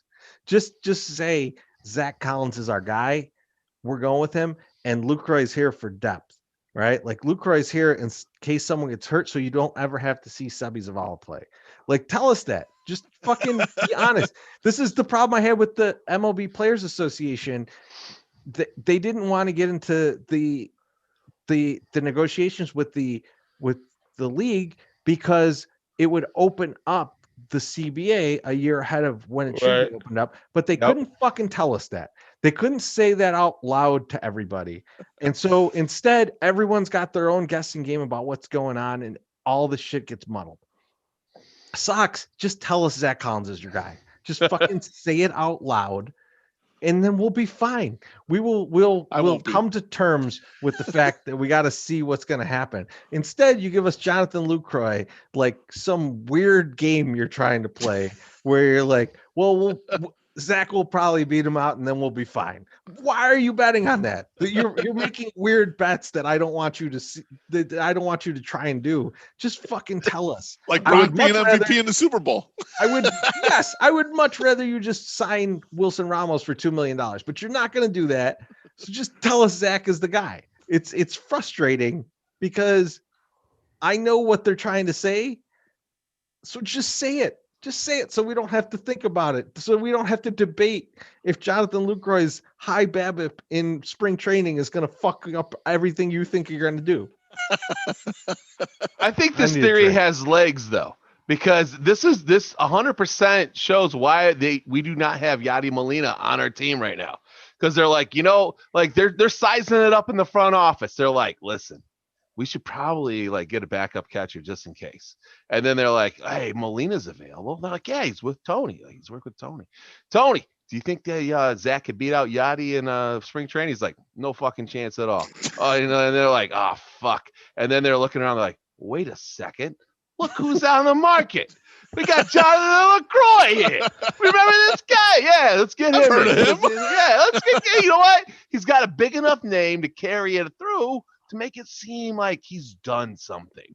And they're like, Tony, you think he could beat out Jonathan LaCroix? Absolutely, fucking sign him right now. Let's do this. So yeah, I think the theory has legs. I agree. I hope it does not go wrong, and I hope Jonathan LaCroix is not our backup catcher at the start of the year. Because if I'm picking a bad backup catcher, I want Yadi Molina, because I want a guy with neck tats that's there just in case.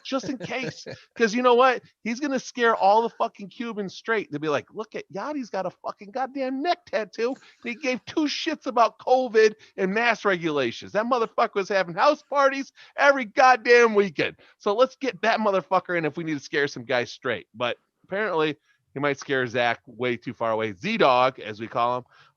Z-Dog. Yeah, Z-Dog. There's M-Dog. Yeah, you got to bring Morton up here. Z-Dog and M-Dog. We got a lot of dogs. I don't know. I don't have any food, Morty, okay? He wants that vodka. He wants smells that Pinnacle. McRib in your pockets. He needs that Pinnacle. You got to go away, all right? See ya, boy. He wants that Pinnacle vodka. Yeah, he hits the sauce sometimes. Do we have to talk about backup catcher anymore? I don't think so. Okay. I will say this, though. Oh, yes. I'm sorry. I had one more anecdote. I guess we do. I have one more. I'm sorry. But I want to go. So and this was what in the play, and then my computer just shut off. I feel like Zach Collins was like was getting like trained at a job last year with the bad trainer. It's the guy that you get in, they're like, hey, follow James around. James will show you how to do the job or whatever. And then James gets in. He's like, listen, it's just easier if I show you. I'm not going to allow you to make mistakes or go out there and try it yourself. I'm just going to do it for you. And then in 2 weeks there, James is like, peace out. See you later. And we're stuck with a guy that had 19 plate appearances, in an entire season. And now he's got to go out and have a shitload. And so it's like, yeah, the guy came in to try to train him and show him a good way to do it. The Sox are like, hey, you should do this. And then they're like, but we're not going to let you do anything to actually learn anything. So now you're going to go out and flounder like a poor little bitch. So, yep, now we're done. Treasy, before we move on, someone in the chat wants to know what about Mercedes? I mean, we love Yerman Mercedes. I don't think they'll put him behind the plate to catch. If they do, it could be hilarious, but he might be able to hit. I mean, put him 26. Put him as the 26 and let him bat. Let him be the fucking DH. I'd be down with that. I'm fine with that. Like, yeah. Shit, like you didn't sign anyone else. Let's let him DH, or let's, he could play left field, and we'll see if he's better than Eloy. The chat's like 35% me doing accents. Like they're talking about my accent. They like your Boston accent. They're really hard up on that. Got a lot of great ones tonight. I'm very impressed. So speaking of me being impressed and just being totally impressed, Chris Getz got a promotion. He's now the assistant general manager, but assistant to the general manager. But he's also still director of player development. Is this? Am I reading? If I read it right? Yeah. It's a slash. He's been the director of player development since 2017, I believe, and we've had a lot of players develop since then. He's developed no one really, and he got promoted. That's not 100% fair. Why I'm impressed by this is I would like to understand how one does this. I think we would all like to do this in our jobs where we do nothing and then we get promoted. This seems like a really great scenario.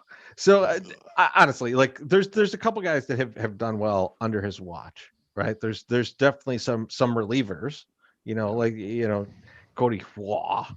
He's one of those guys. Cody Hua. One of those guys. But Matt Foster. Matt Foster, but it's mostly relievers, right? I mean, no, Tim Anderson was in the majors already. Yeah, Tim but he's in continuing. But he's not from good. Not Tim from his Anderson era. is a good player. Tim Anderson, very good, not developed by Chris Getz at all. But really, I don't see a lot of guys that have been developed under Chris Getz, and I'm not giving him credit for Luis Robert, right? Like you don't get credit for that, right? Like I'm sorry, that's.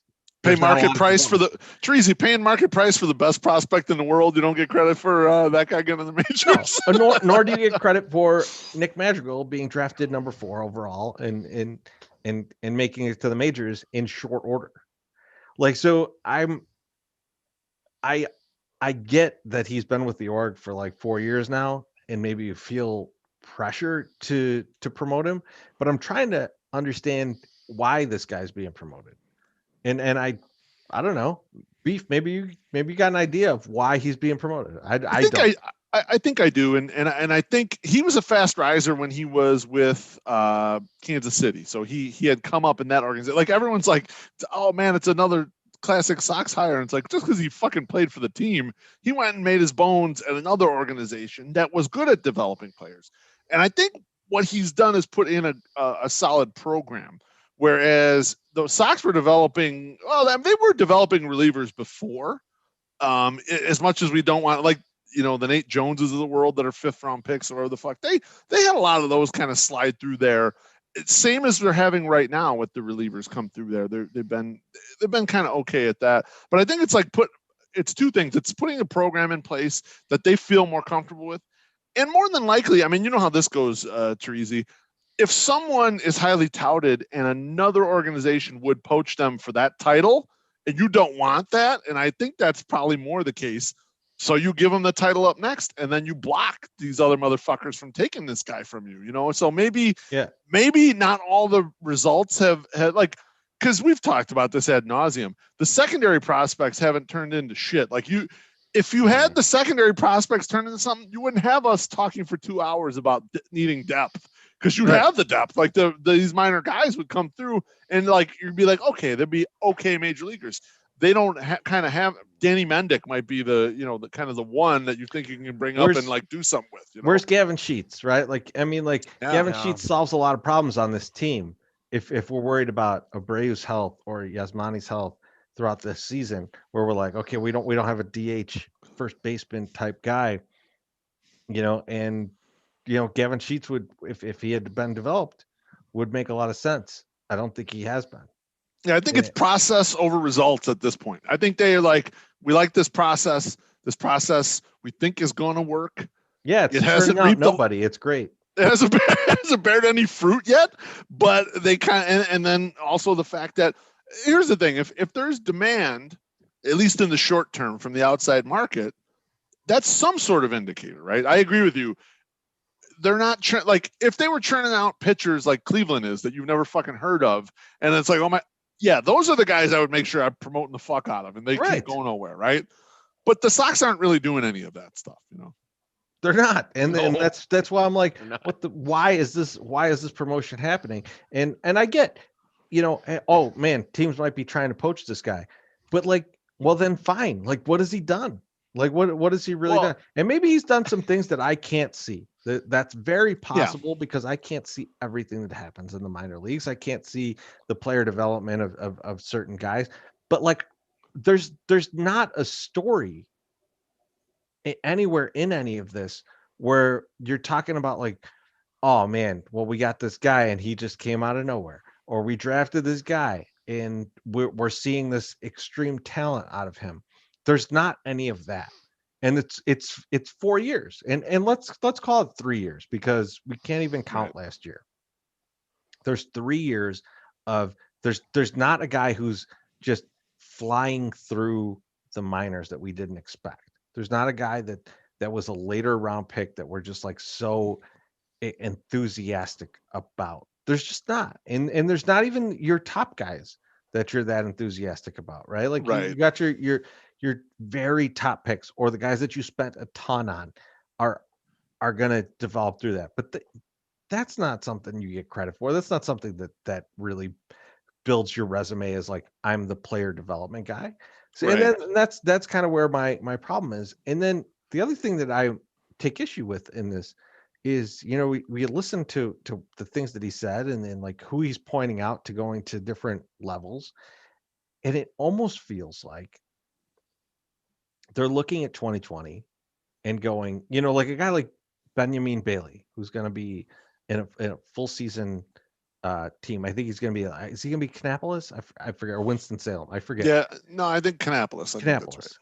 And it just feels like there was a list of guys that they had that they were like, in 2020, these guys are going to get to the next level. And 2020 didn't happen. Right. And so then they just said, well, they made it to the next level then. they basically they made the assumption of the guy in Summer School, the movie Summer School, who spent the whole year in the bathroom and then he comes out and gets the high score on the test, right? Like that's the guy that they are assuming everybody who was in the org was, even Zach Collins. Like Zach Collins is a good example of this, where they're like, we're not going to play him at all. We're not going to do anything with him. We're going to put him at Schaumburg for part of the season. We're going to keep someone else in his position the whole year. And then we're going to go, you know what? He's developed. He's ready now.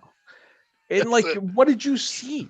Like, what did you see to make you think that any of these guys have taken it to the next step in their career? And I think it's going to be detrimental to a bunch of these guys.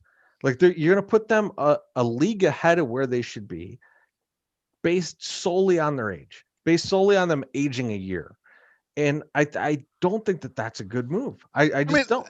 I mean, part of me agrees with you, Treasy, but part of me also thinks like at some point they got to sink or swim, right? You know, so at some point you got to test and be aggressive with some of these players. Like you just find out, you know, and with Collins, I mean, we've been talking about this for a couple podcasts worth. I would start him at DH and find out what the fuck he is and let him be the backup catcher. And I'd look at him for 2 months and I'd try to give him as consistent at bats as possible, not against lefties, and just see what the fuck is this?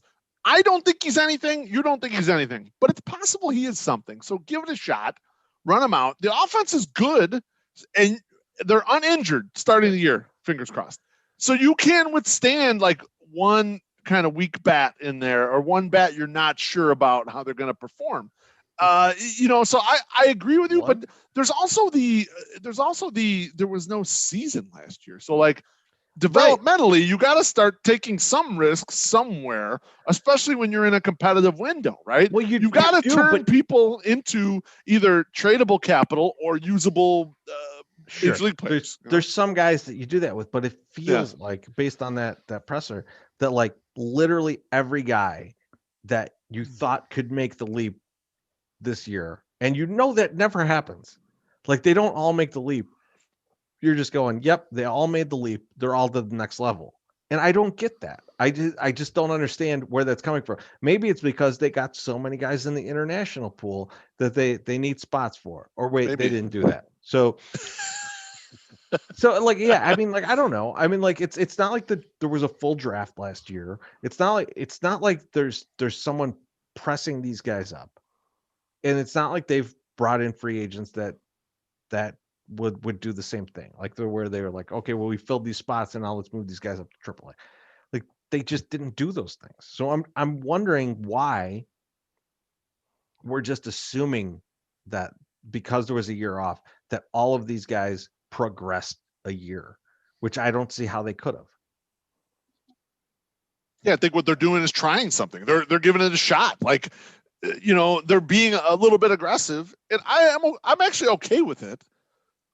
Given that you're in a competitive window, push these guys up a level and see if they sink, or if they sink, so fucking what? You demote them. Like, who cares? But if they make it, great. Then we got more than we kind of bargained for there. I mean, they've got to start turning some trade assets. We saw this in the offseason so far.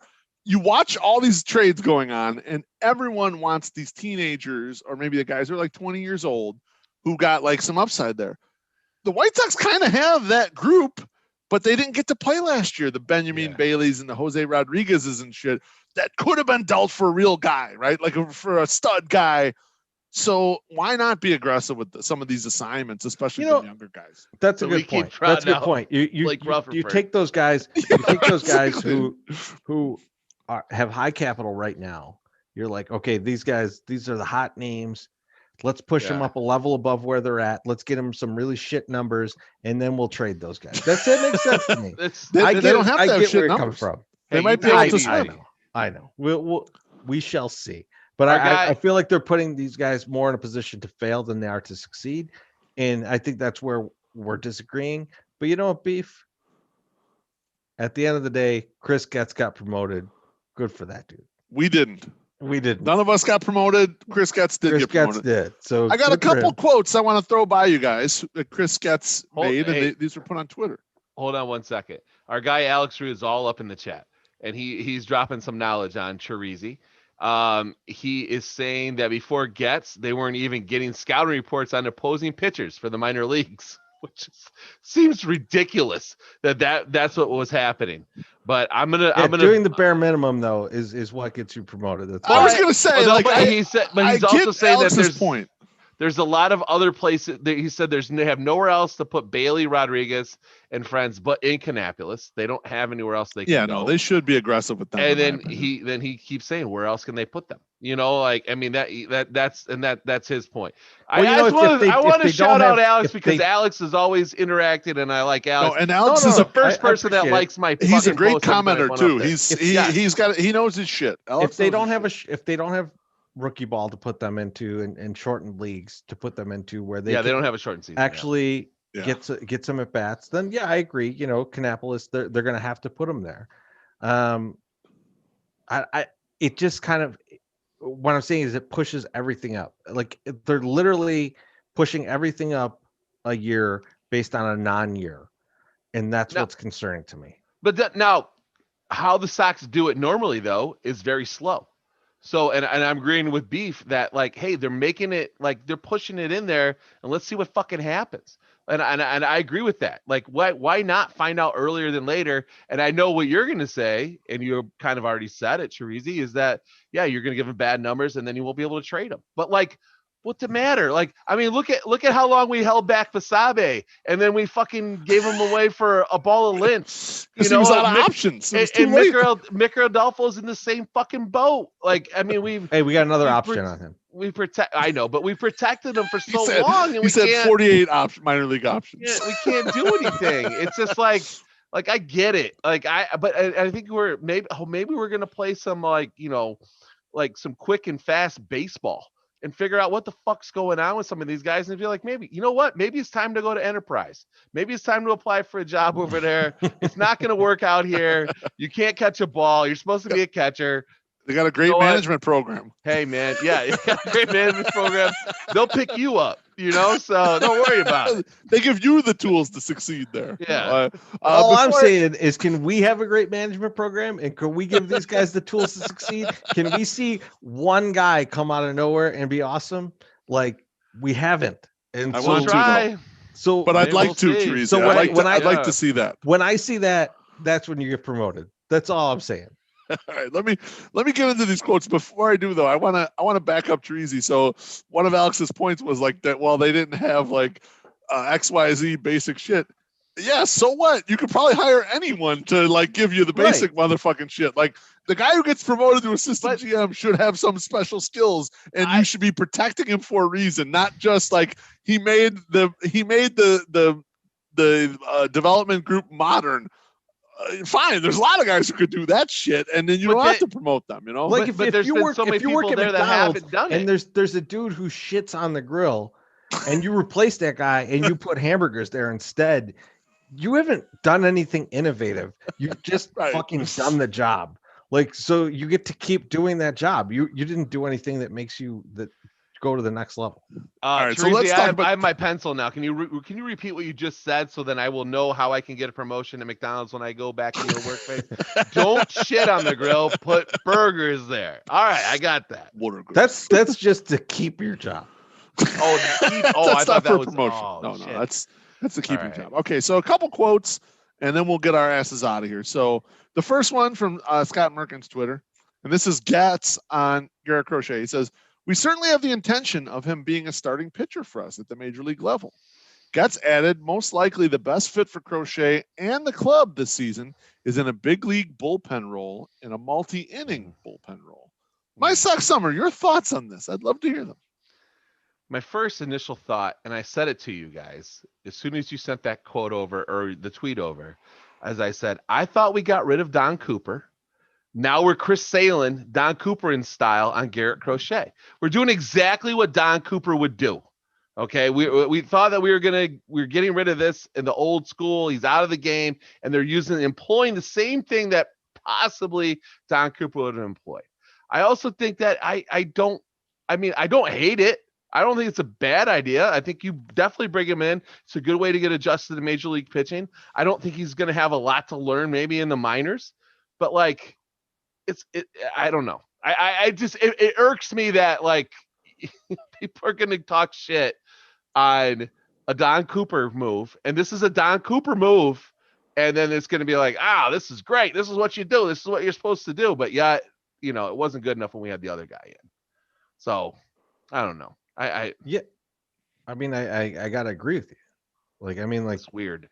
What pitcher? Thought we were forward thinking with Ethan pitchers- Katz, and then we're going back to the old school. You know what I mean? I don't know. Yeah, what pitchers have we developed that we feel like doing it this way makes sense, right? Just Like saying.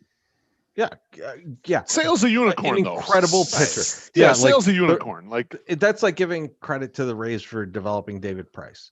Like, that guy was fucking awesome. He was going to be awesome no matter what you did, right? Like, and so yeah, you could pitch him out of the bullpen, and then guess what? The next year he's a starter, right? They have incredible talent, right? Exactly. But like that doesn't work for most, right? And yeah, Crochet could be very valuable out of the bullpen this year, and maybe that's what you want to do. But I think that hinders his ability to become a starter, and I think they should be cognizant of that.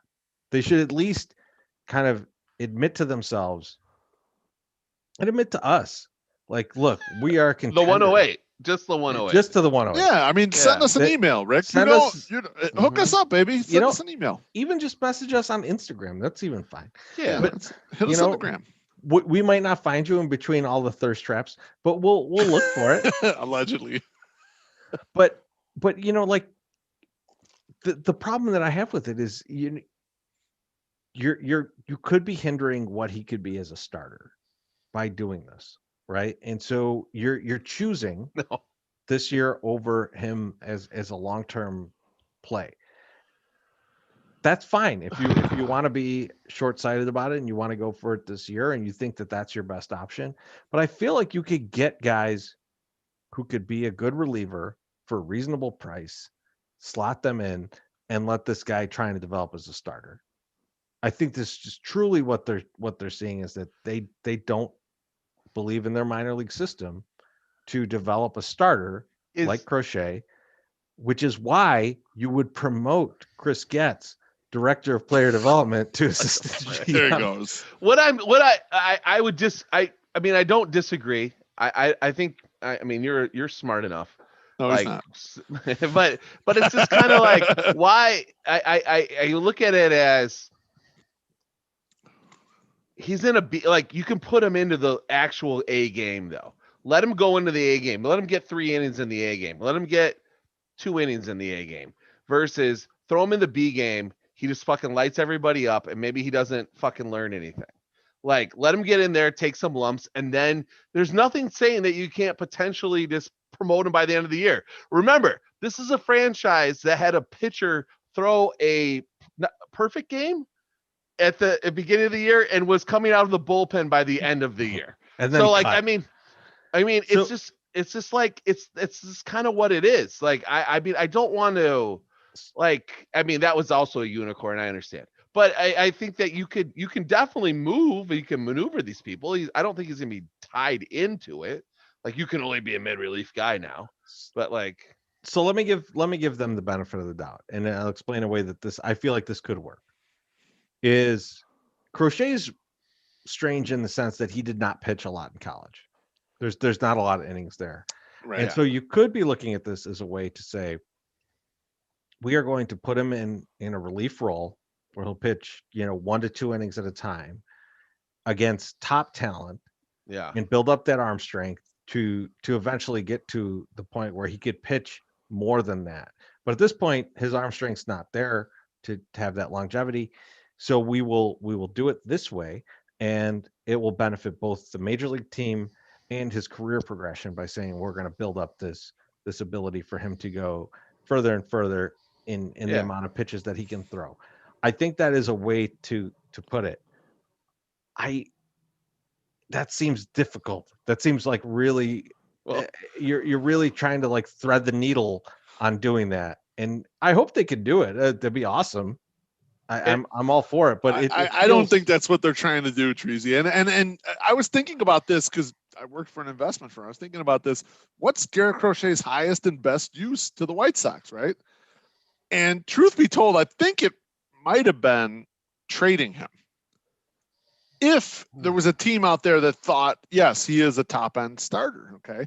But as I start seeing some of the prospect lists come out, and he's kind of he was further back on the Baseball Prospectus one, and then he wasn't on Keith Law's prospect list at all. And I like guy. Keith Law, and I like watching his videos and stuff. And he took questions, and someone asked him about Crochet, and he said reliever profile.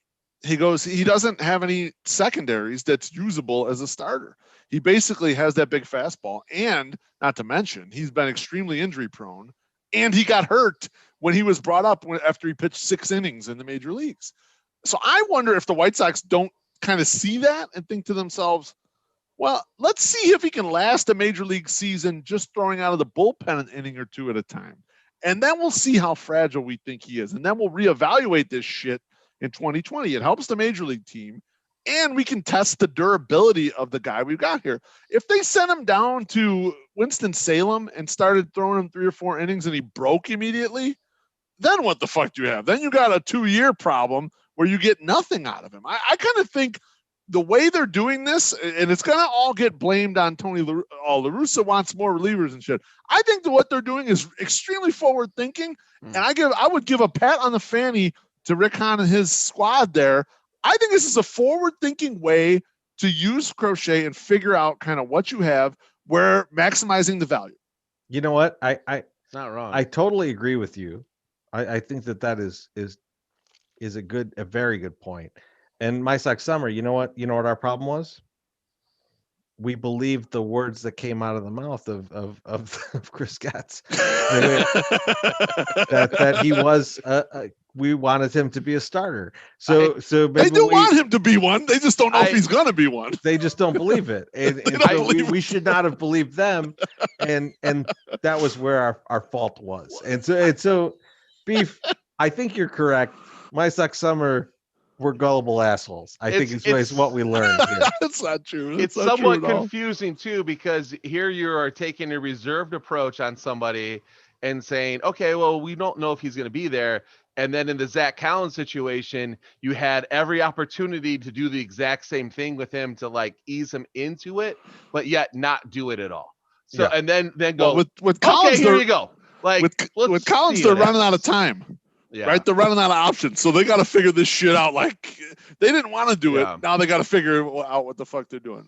Last quote from Chris Getz, and this is from James Fegan's Twitter. Chris Getz was asked, what would he say if the front office asked him if Andrew Vaughn is major league ready at DH? Quote, I wouldn't be surprised if that question is asked. I would certainly share with them that he is ready to help this team. Boys, what do you think about that? He said something more specific though, didn't he? They said, given the success that he's had at the minor league level and and then in spring training, we know that that's going to continue, and then he'll earn a spot on this team. Like he was like fucking Nostradamus, and then it's like Nostradamus. I did that for you, buddy. How dare you? I'm going to kick your ass next time I see you. I know you did that for me, you asshole. I did it for you. There was a Vinny Duber tweet about that, and then he deleted it. I don't read Vinny Duber. I'm sorry. Yeah, yes, you do. And then, but that was what it was. It was like, well, given like what he's done, and then you're like, what the fuck has he done? Like, yeah, I mean, I get it. Like, okay. He's hot shit right now. A lot of people like him. His hype is amazing. But to quote the immortal Public Enemy, don't believe the hype. I want to see this motherfucker get out there and hit. Like we heard all the hype with Madrigal, and like he didn't do awful. Like he was serviceable, right? But I don't want a serviceable DH.